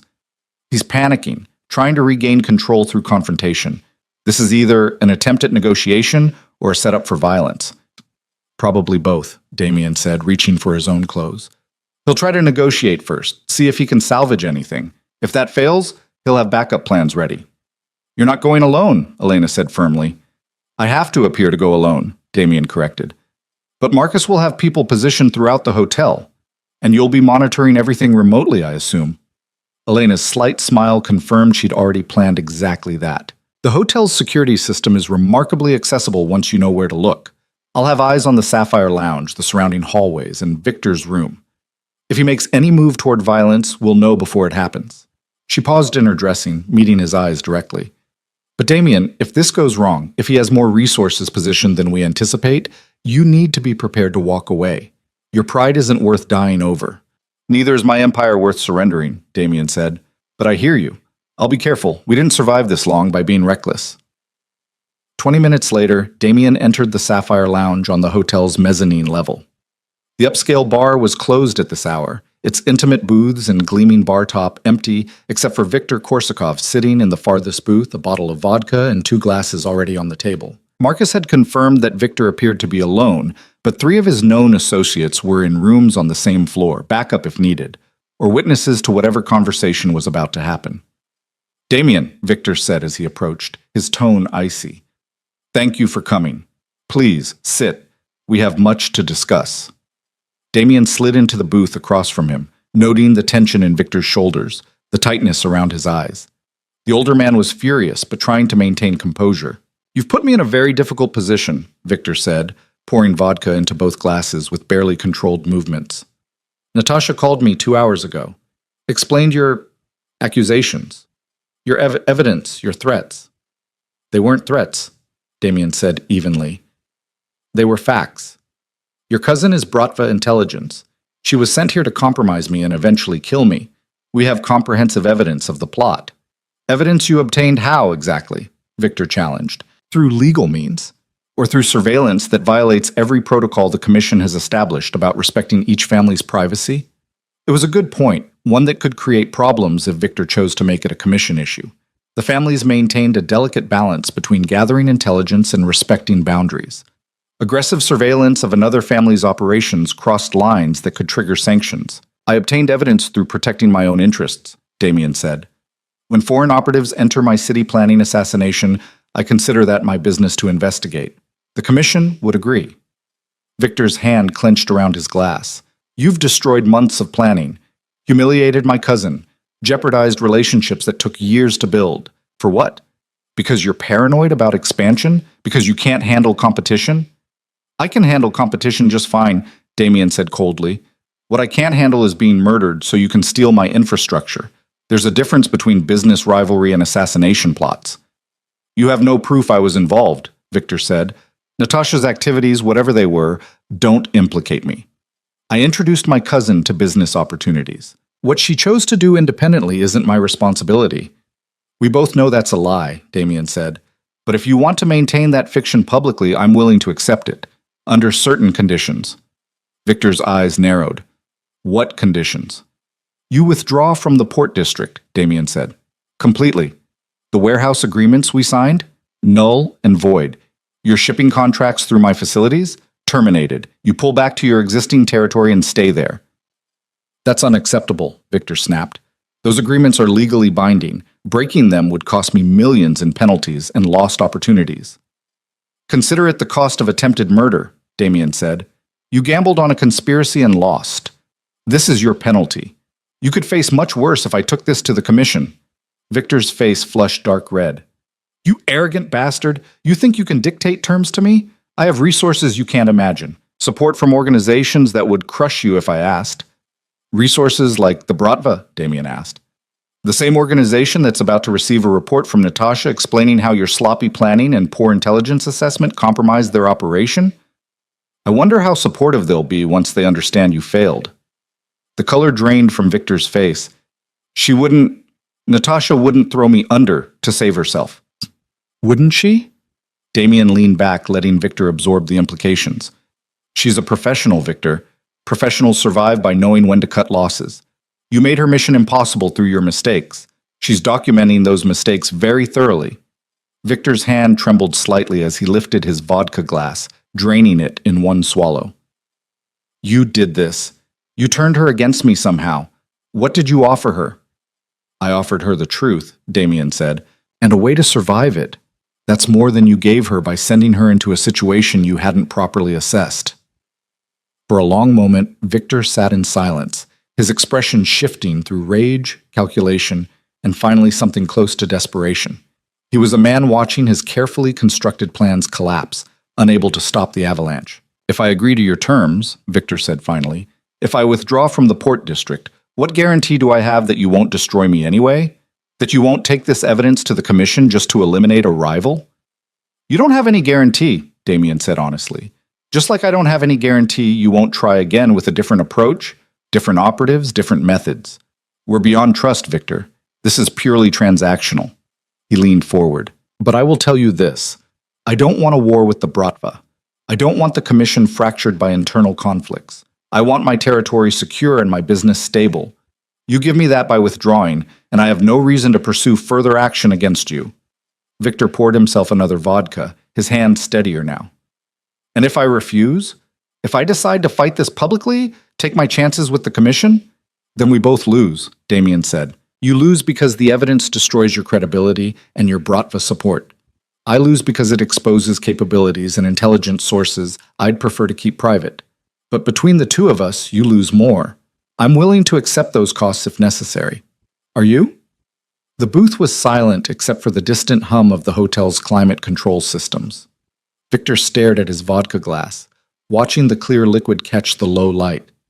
"I need time," he said finally, "to unwind the agreements properly, to manage the business transitions without triggering penalty clauses that would bankrupt me."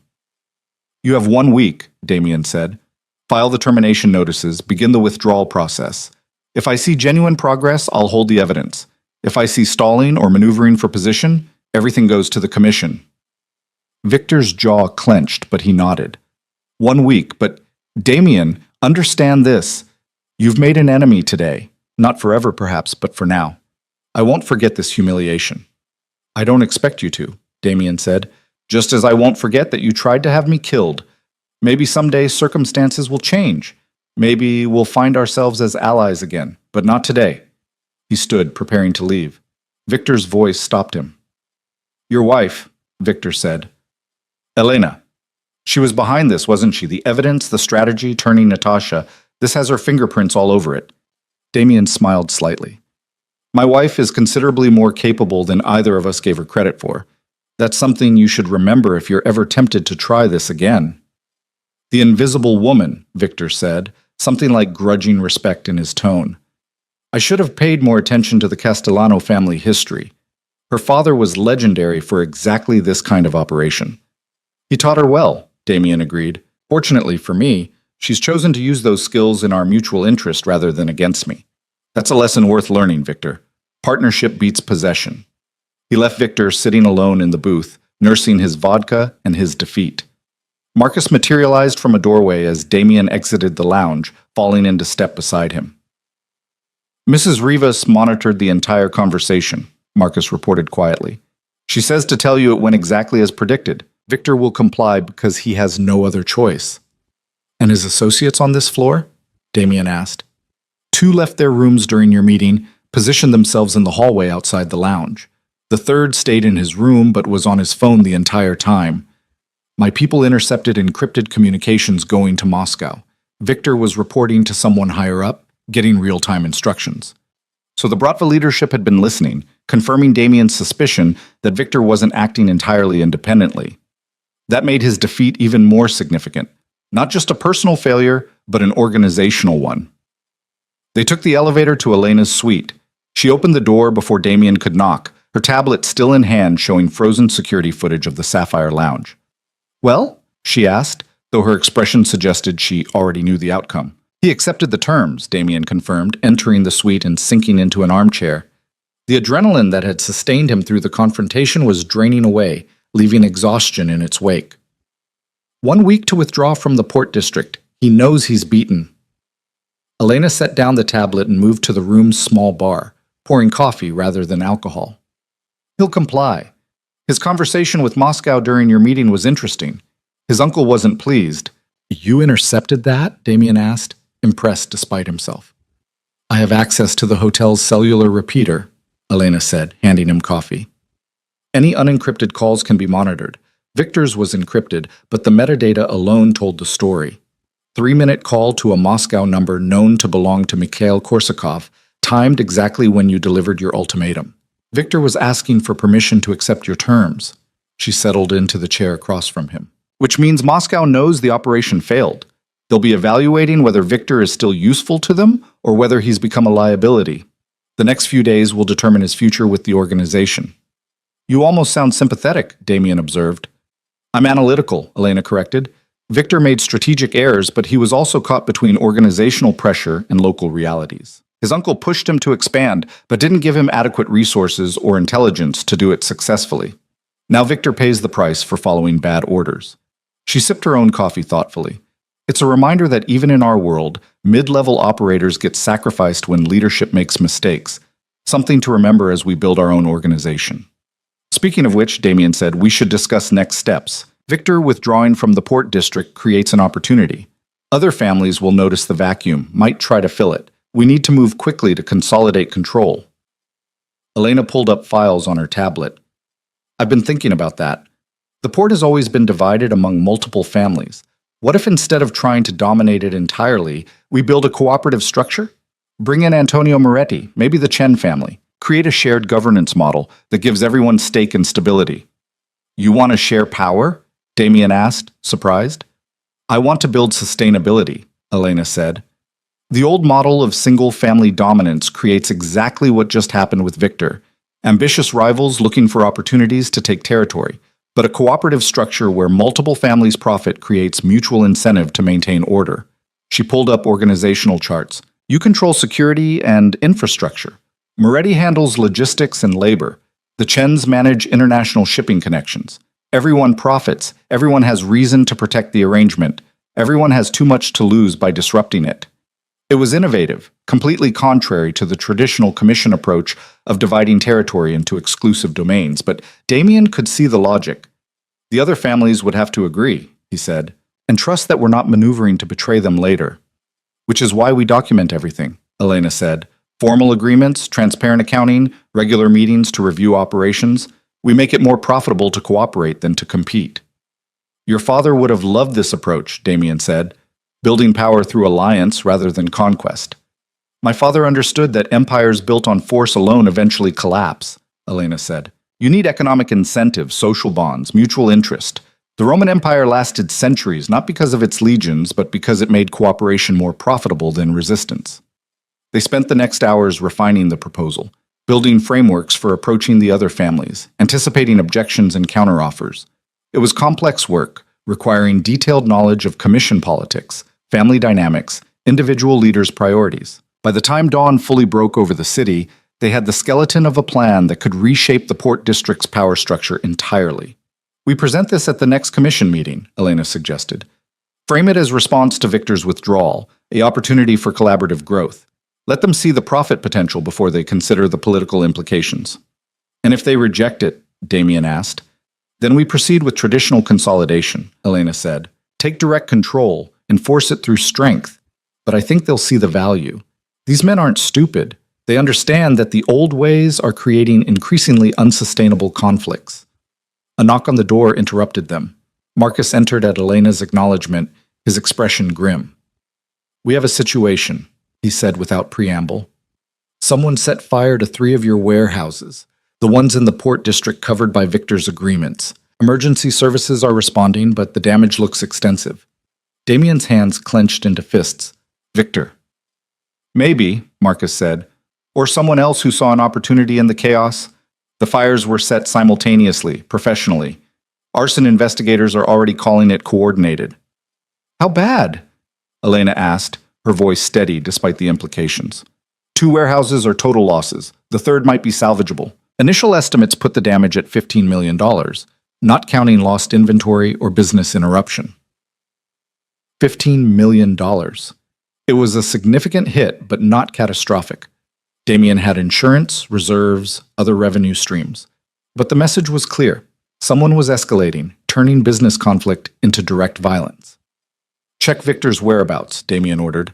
I want to know exactly where he was when the fire started. And pull security footage from the port district. Someone had to scout those locations, plan the timing. Already on it, Marcus confirmed. But, sir, there's something else. One of the warehouses that burned, it's the one containing Elena's father's archived files, documents from his time running the commission, historical records, personal papers. All gone. Elena's face went pale. The archives? Those were supposed to be in climate-controlled storage, protected. They were, Marcus said, which is why the fire there burned hottest. Someone made sure that building wouldn't just burn. They wanted it destroyed completely. No salvage, no recovery. Damien watched his wife process the loss, saw the grief and anger warring in her expression. Those archives had been her inheritance from her father, the last pieces of his empire, and now they were ash. This wasn't about money, Elena said quietly. This was about hurting me specifically. Someone knew what was in that warehouse, knew it would matter to me personally. Victor didn't know about the archives, Damien said. I never told him, and you wouldn't have.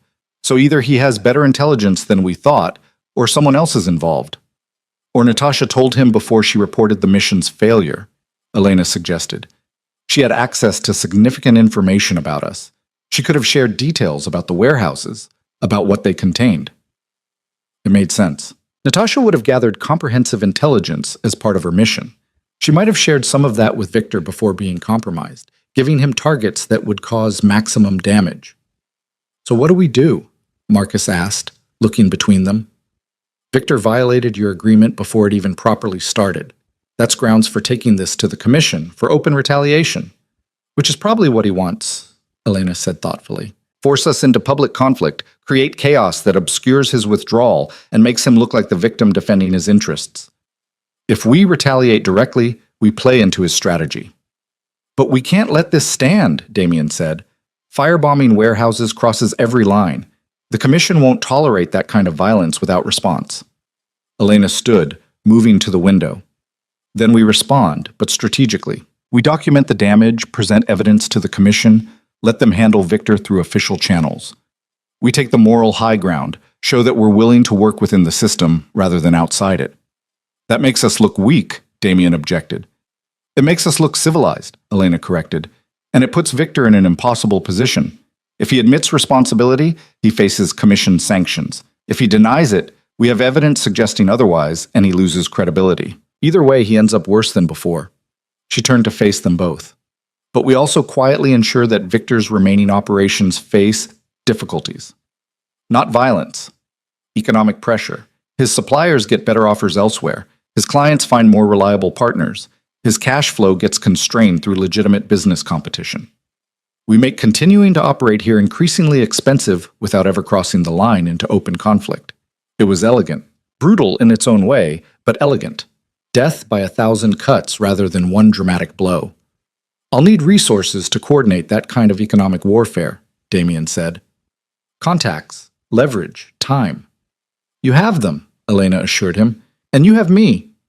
This is exactly the kind of campaign my father excelled at. I know how to build those pressures, how to make someone's empire crumble without them understanding why until it's too late. Marcus's phone buzzed. He checked it, his expression darkening further. Victor just checked out of the hotel, left in a convoy, heading toward the airport. His associates are packing up as well. Running, Elena said. He struck the warehouses and now he's fleeing before we can respond. That's confirmation of guilt right there. Should I have him stopped? Marcus asked. We could detain him, bring him before the commission. Let him go, Elena decided. His running is its own kind of confession. The commission will see it that way, and it means he's withdrawing from the city entirely, which solves one of our immediate problems. But the warehouse fires, Damien began, are a problem we address through proper channels, Elena interrupted gently. I know you want direct retaliation, Damien. Your instinct is to strike back immediately, to demonstrate strength through action. But sometimes the stronger move is patience. Let Victor run. Let the commission investigate. Let the Bratva see how thoroughly he failed. Not just in the assassination plot, but in the aftermath, burning warehouses like a common arsonist, and then fleeing like a coward. She was right.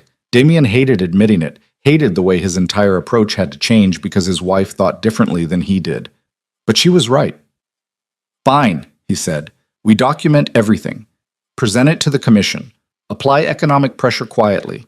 Make Victor's failure complete in public. And in the meantime, Elena added, we move forward with the Port District Cooperative proposal. Show the commission that while Victor created chaos, we're building stability. Contrast our approach with his, make the choice between cooperation and conflict as clear as possible. It was a comprehensive strategy, one that played to their combined strengths.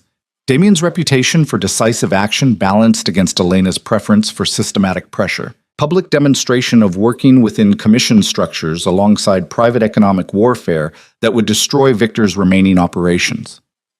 Partnership in action. The next week unfolded exactly as Elena predicted. Victor's departure was noted by every family in the commission. The warehouse fires were investigated, evidence pointing clearly to professional arson but stopping short of provable connection to Victor personally. The commission condemned the violence, issued warnings about retaliation, and privately let Damien know that if he chose to respond, they would look the other way. But Damien and Elena took the high road, presenting themselves as victims seeking justice through proper channels rather than vigilantes pursuing vendetta. The Port District Cooperative proposal was received with cautious interest. Antonio Moretti saw the potential immediately, recognizing that shared governance meant shared profit without the risk of total loss if things went wrong. The Chen family agreed after negotiating favorable terms for their shipping operations. Within 2 weeks, they had the framework of an agreement that would transform the port from contested territory into collaborative enterprise. And quietly, methodically, Elena's economic warfare campaign began strangling Victor's remaining operations. Suppliers who'd worked with the Korsakov family for years suddenly found better opportunities elsewhere. Clients discovered that Victor's services were less reliable than alternatives. Credit lines that had been solid for decades began tightening as banks received information about increased risk factors. Nothing illegal, nothing that could be traced back to the Rivas family directly. Just business decisions by independent actors who all somehow reached the same conclusion at the same time. Viktor Korsakov's empire was dying, and he didn't understand why until it was too late to stop the bleeding. Natasha's report to Moscow had the intended effect. Mikhail Korsakov recalled his nephew for consultation, which everyone in their world understood meant demotion or worse. The Bratva's American expansion paused, reconsidering strategies and leadership. And through it all, Elena's pregnancy progressed. She continued working despite her doctor's advice to rest, coordinating strategies, building alliances, managing the complex web of relationships that kept their empire functioning. Until one morning, 6 weeks after the gala, she went into labor. Early. Too early. And everything changed again. The pain started during a commission meeting at Antonio Moretti's estate, 8 weeks before Elena's due date. She'd been presenting the final details of the Port District Cooperative Agreement when she felt the first contraction, sharp and unmistakable, stealing her breath mid-sentence. Damien saw it immediately. The way her hand gripped the edge of the conference table, the sudden pallor of her skin, the brief flash of fear in her eyes before her composure reasserted itself. "Gentlemen," he said, cutting off Antonio's question about revenue distribution percentages, "we need to pause this discussion. My wife requires immediate medical attention." Elena started to protest, to insist she could continue, but another contraction hit harder than the first. Her water broke, soaking through her dress and pooling on Moretti's expensive carpet. The room erupted into controlled chaos. Antonio's wife materialized with towels and calm instructions. Marcus was already on the phone coordinating with their private medical team. The other family heads cleared the room efficiently, understanding that some things transcended business. The hospital is 20 minutes away, Marcus reported, his voice tight with concern. But traffic.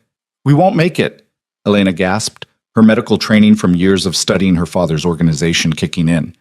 The contractions are too close, 3 minutes apart. This baby is coming now. Damien felt ice flood his veins. Here? You're saying she's going to be born here?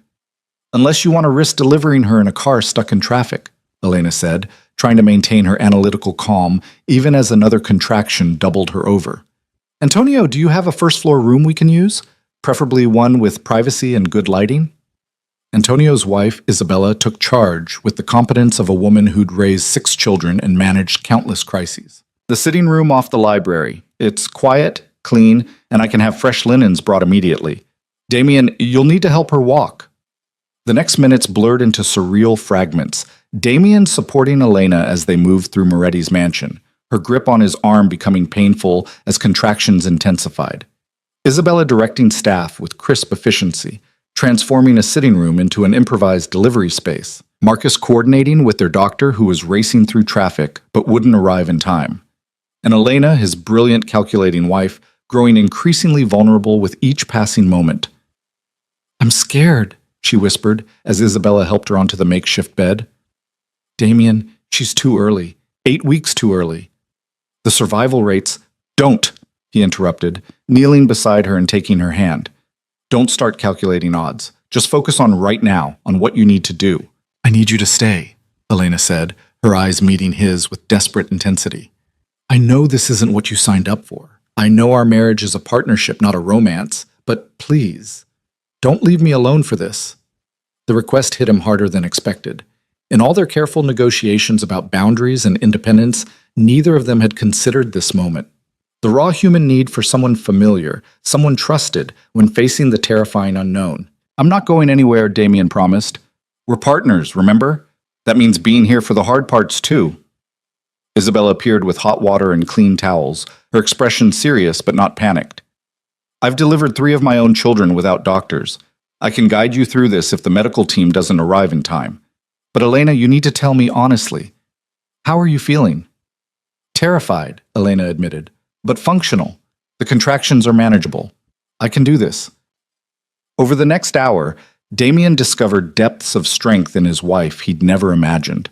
She worked through each contraction with focused determination, breathing techniques learned from prenatal classes she'd attended alone, mental discipline inherited from her father's training in maintaining composure under pressure.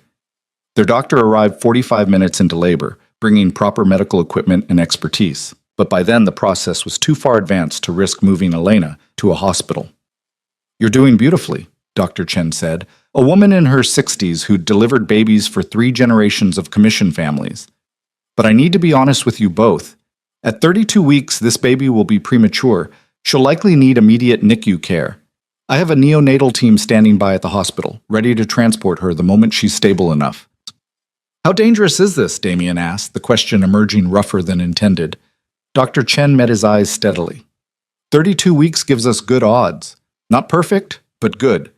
Survival rates above 95% with proper care. But she'll be small, underdeveloped. She'll need time in the NICU to grow and strengthen before she can come home. Elena's hand tightened in Damien's. But she'll survive? She has a real chance? She has an excellent chance, Dr. Chen confirmed. You've taken good care of yourself throughout this pregnancy. That matters.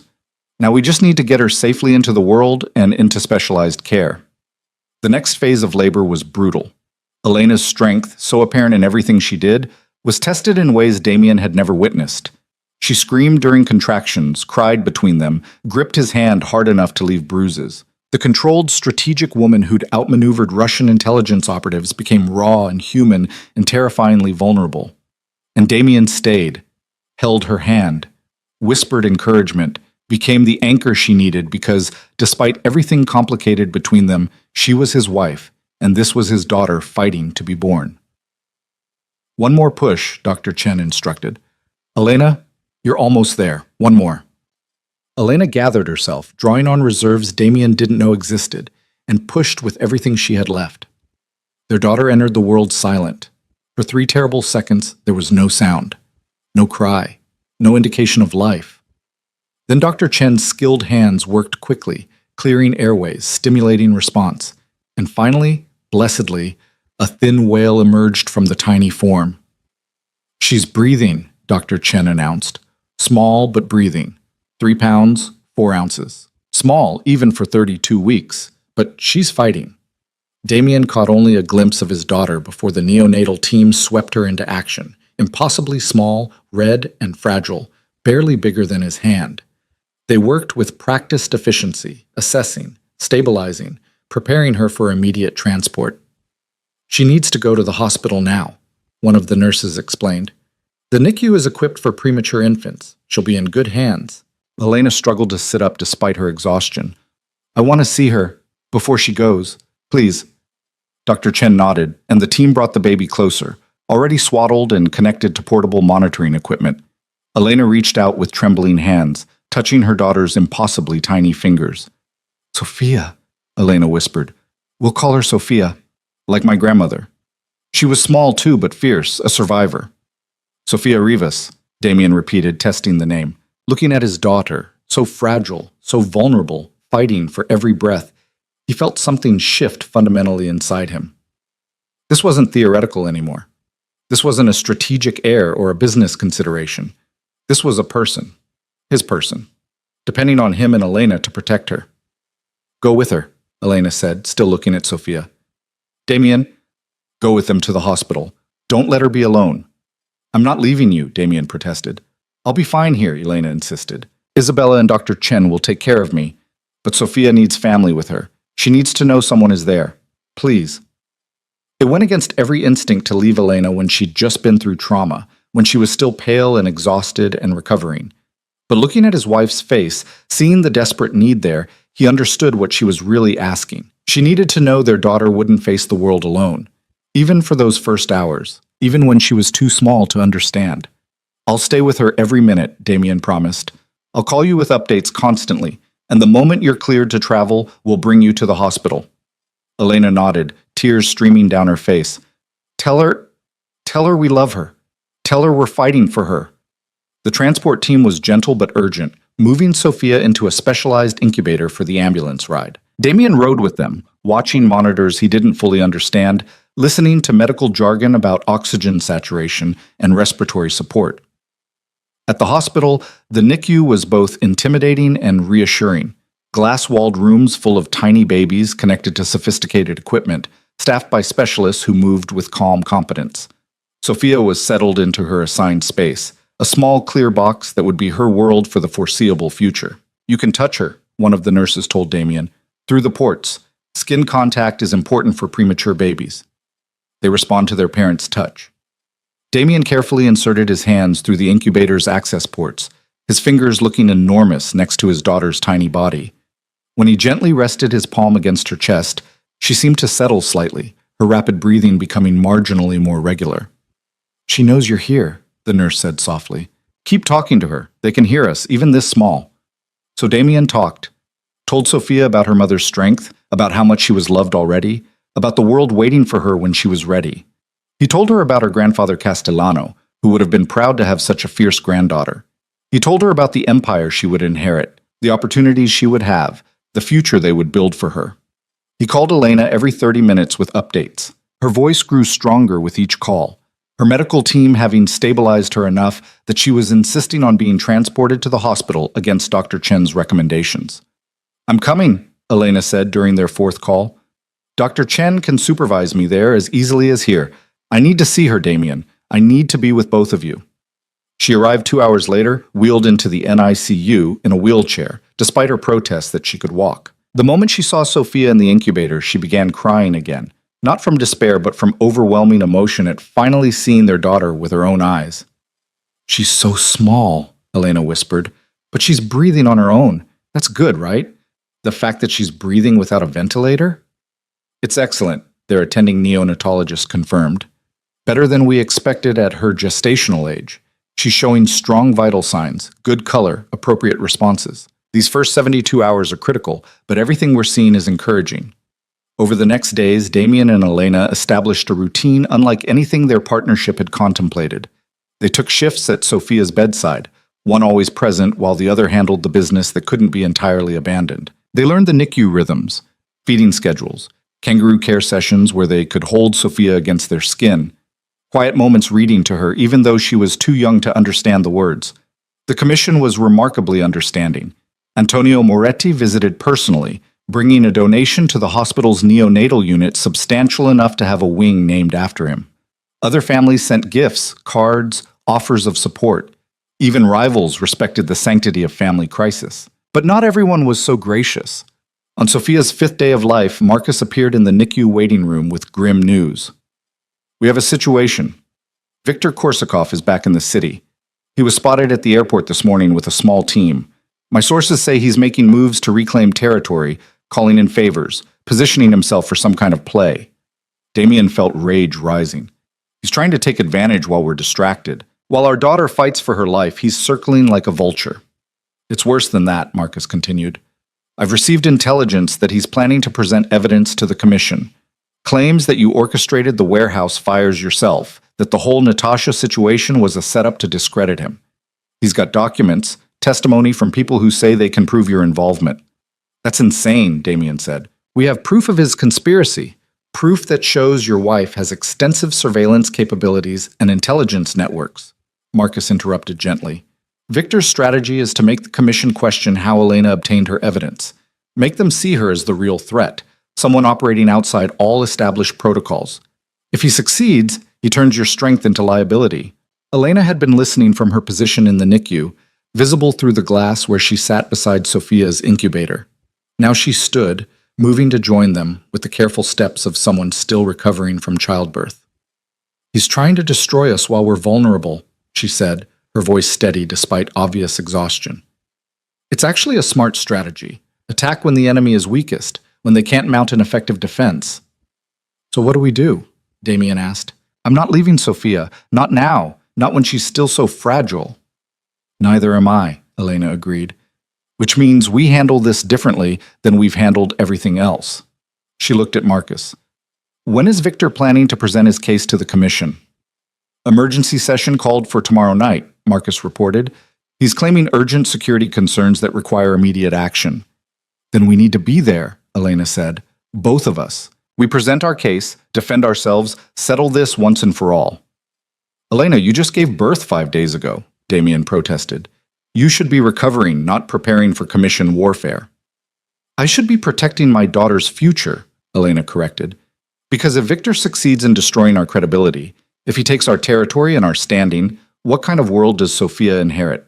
We fight now so she doesn't have to fight later." She was right. Damien hated it, hated that they couldn't just focus on their daughter's health, but Elena was absolutely right. "We'll need a comprehensive presentation," Damien said, shifting into strategic mode. "Every piece of evidence about the assassination plot, the warehouse fires, Victor's Bratva connections, everything documented, verified, impossible to refute." "I have it," Elena said. "I've been preparing for this possibility since the gala. Every communication, every transaction, every movement Victor's made, it's all compiled, cross-referenced, ready to present." "Of course you have," Damien said, with something almost like affection. "You're always 3 moves ahead." "I learned from the best," Elena said. "My father taught me to prepare for every contingency, even the unlikely ones." They spent the next 24 hours in intense preparation, working from a private room the hospital provided. Elena coordinated intelligence gathering while still managing regular visits to Sophia's bedside. Damien worked his network of allies, ensuring they would have support when the presentation happened. Marcus coordinated security, aware that Victor might try something desperate if he felt cornered. The commission session was scheduled for 8 o'clock at Neutral Territory, a private club that had hosted such meetings for decades. Damien and Elena arrived together, presenting a united front despite Elena's obvious physical exhaustion. She dressed carefully in a dark suit that projected authority while accommodating her post-pregnancy body, her hair pulled back severely, her expression composed and professional. The other family heads were already assembled when they entered. Antonio Moretti, the Chen family matriarch, representatives from the founding families, and various key associates. Victor sat at one end of the long conference table, flanked by his lawyers and supporters, looking confident and composed. "Thank you all for coming," Antonio said, taking his position as commission chairman. "We have serious allegations to address tonight. Victor, you requested this emergency session. Present your case. Victor stood, commanding the room with practiced ease. Members of the commission, I come before you tonight to expose a dangerous conspiracy, one that threatens the very foundations of how we conduct business, how we trust each other, how we maintain the order that keeps our world functioning. He activated a presentation screen displaying documents and photographs. 6 weeks ago, Damian Rivas accused me of plotting his assassination. He presented what appeared to be comprehensive evidence: surveillance, communications, financial records, evidence that destroyed my reputation and forced me to withdraw from legitimate business operations. Victor paused for effect. But I've since discovered the truth. That evidence was fabricated. The surveillance was illegal. The communications were obtained through methods that violate every privacy agreement the Commission has established. And the person behind it all is Elena Rivas, a woman who has built a shadow intelligence network without Commission knowledge or approval. The room stirred with murmurs. Victor pressed his advantage. Furthermore, I have evidence that the warehouse fires attributed to me were actually orchestrated by Damian himself. Insurance fraud designed to collect payouts while framing me for arson. I have testimony from individuals who can place Rivas associates at all 3 locations before the fires started. He turned to face Damian and Elena directly. The Commission deserves to know the truth. Damian and Elena Rivas are operating outside all established rules. They're using illegal surveillance, fabricating evidence, destroying property, and doing it all while hiding behind claims of victimization. They're the real threat to Commission stability. The presentation was effective, Damian had to admit. Victor had built a narrative that would resonate with families who valued privacy and established protocols. The suggestion that Elena had created an unauthorized intelligence network would particularly concern the older, more traditional members. Antonio looked to Damian. You have the right to respond. What do you say to these allegations? Damian stood, but it was Elena who spoke first. May I address the Commission? She asked, her voice carrying clearly despite her fatigue. Antonio hesitated, then nodded. Wives didn't typically speak at Commission sessions, but circumstances were unusual enough to warrant exception. Elena stood, moving to the presentation screen. Victor's strategy is clever. Attack the methods rather than address the substance. Make you question how we know what we know rather than confront what we actually discovered. It's a classic misdirection technique. She pulled up her own presentation, displaying the surveillance photos of Natasha they'd shown Victor weeks ago. This is Natasha Volkov, who Victor introduced as his cousin, but here she is meeting with known Bratva operatives. Here are financial transfers from Moscow to support her operation. Here are communications in which she explicitly discusses plans to poison Damian Rivas. More images appeared. This intelligence was gathered through methods that, yes, push boundaries of traditional Commission protocols. But they were necessary because Victor brought a foreign intelligence operative into our city with murderous intent. I make no apology for protecting my husband's life through whatever means were necessary. She pulled up additional documentation.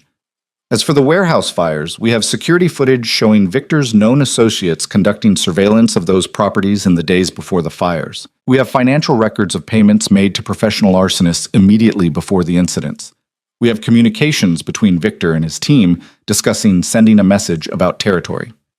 Elena's hands trembled slightly as she navigated the presentation, but her voice remained steady. Victor wants you to focus on whether I had the right to gather intelligence.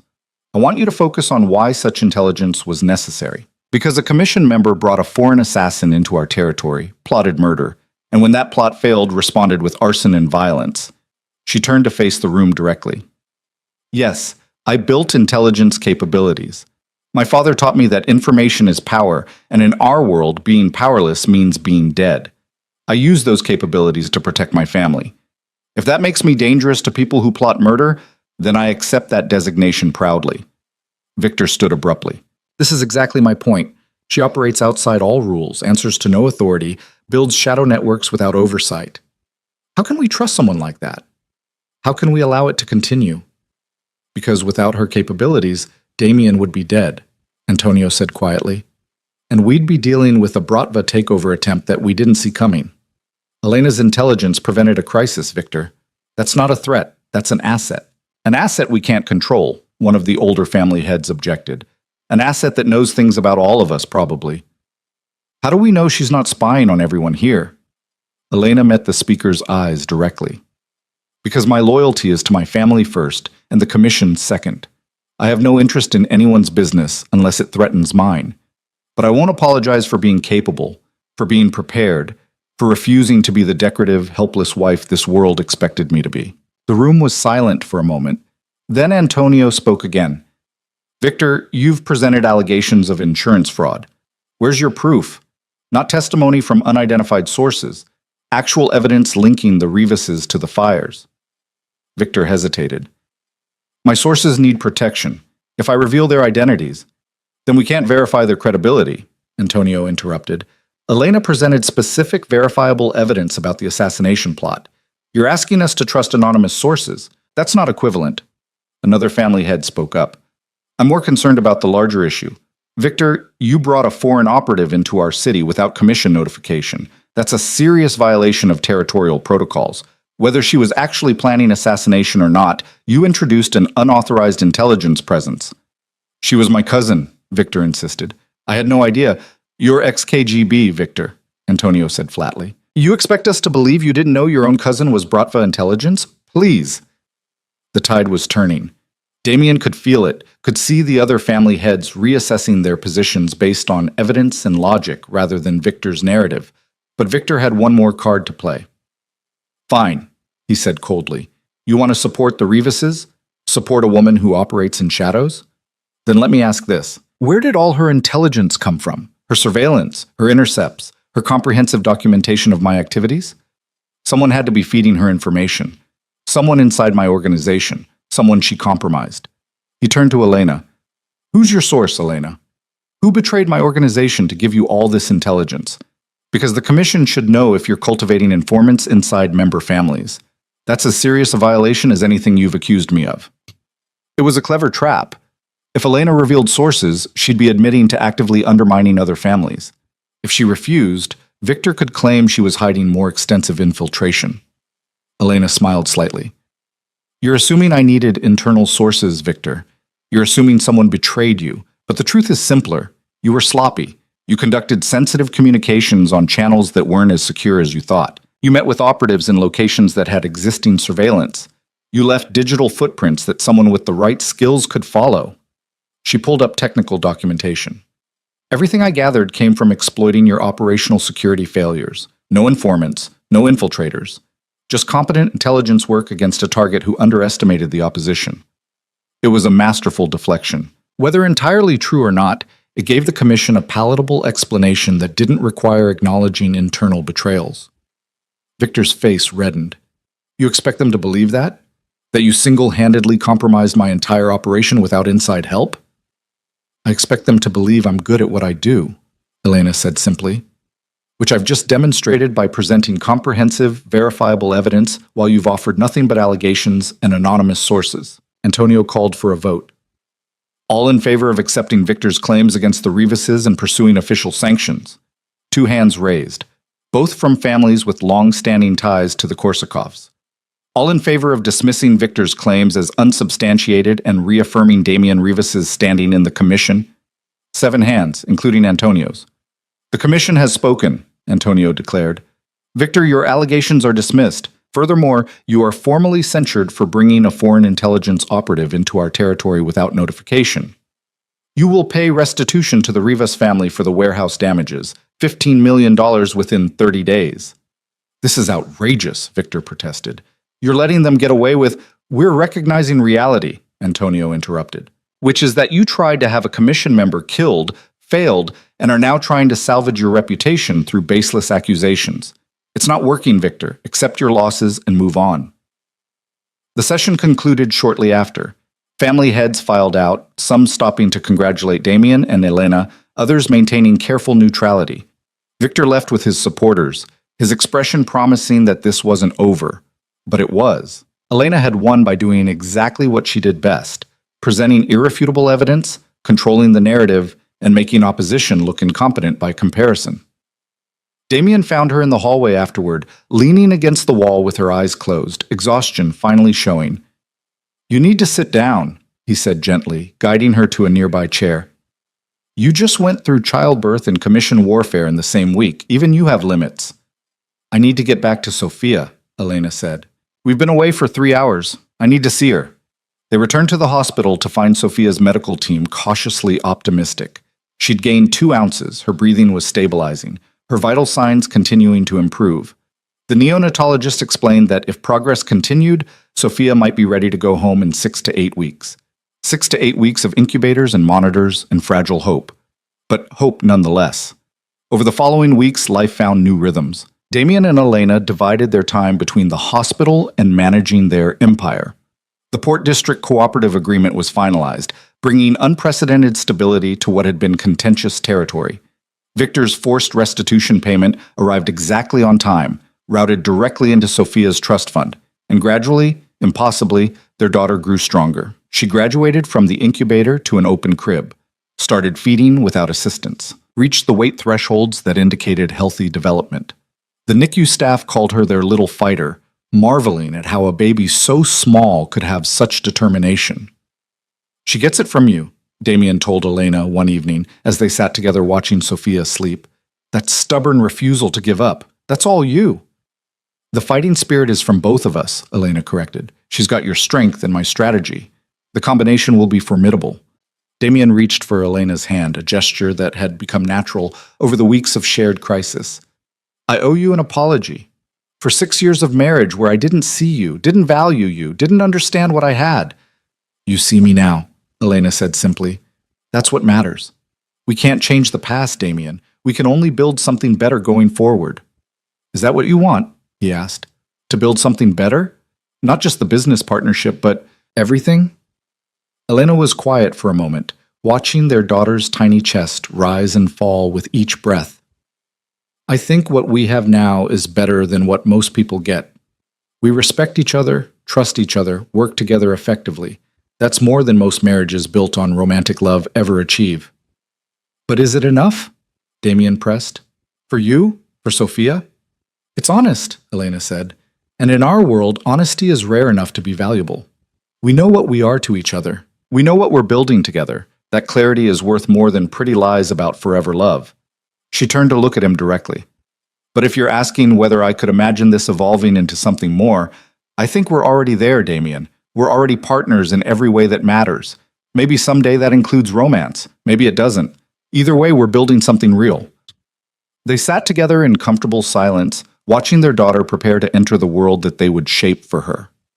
A world where her mother's intelligence was recognized and respected, where partnership mattered more than domination, where a woman could be both strategist and mother, both powerful and vulnerable. 8 weeks after her dramatic early arrival, Sophia Rivas was finally cleared to go home. At 5 pounds 6 ounces, she was still small but healthy, strong, ready to leave the medical environment that had sustained her earliest days. The estate had been transformed during their time at the hospital. Elena had overseen renovations that converted the East Wing into a secure nursery complex, state-of-the-art monitoring, medical equipment on standby, staff trained in premature infant care. Nothing was left to chance. But she'd also added personal touches. Family photographs from both the Castellano and Rivas histories, books from her father's collection, a rocking chair that had belonged to Damien's grandmother.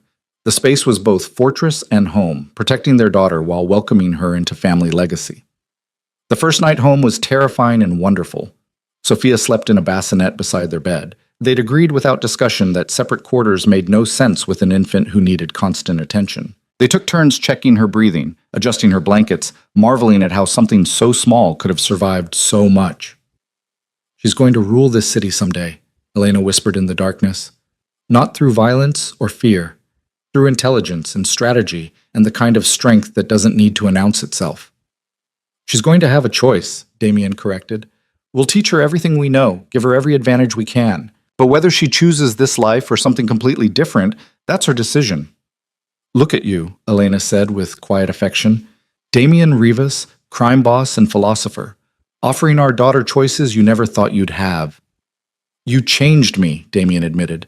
"Forced me to see that control isn't the same as power. That partnership can be stronger than dominance. That the woman I thought was invisible was actually the most formidable person in my life." He reached across the space between them, finding Elena's hand in the darkness. "I don't know if I can give you the romance you might deserve, the grand gestures and declarations that normal marriages have, but I can give you respect, loyalty, and honest partnership. if that's enough. Elena's fingers intertwined with his. It's more than enough. It's everything that matters.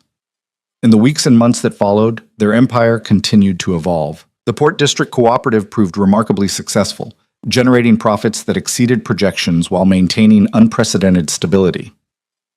Other families began approaching Damien and Elena about similar arrangements, interested in the model they'd pioneered. Viktor Korsakov disappeared from the city entirely, recalled to Moscow for reassignment that everyone understood meant demotion. Natasha Volkov was reportedly operating in Eastern Europe, her career apparently undamaged by the failed mission.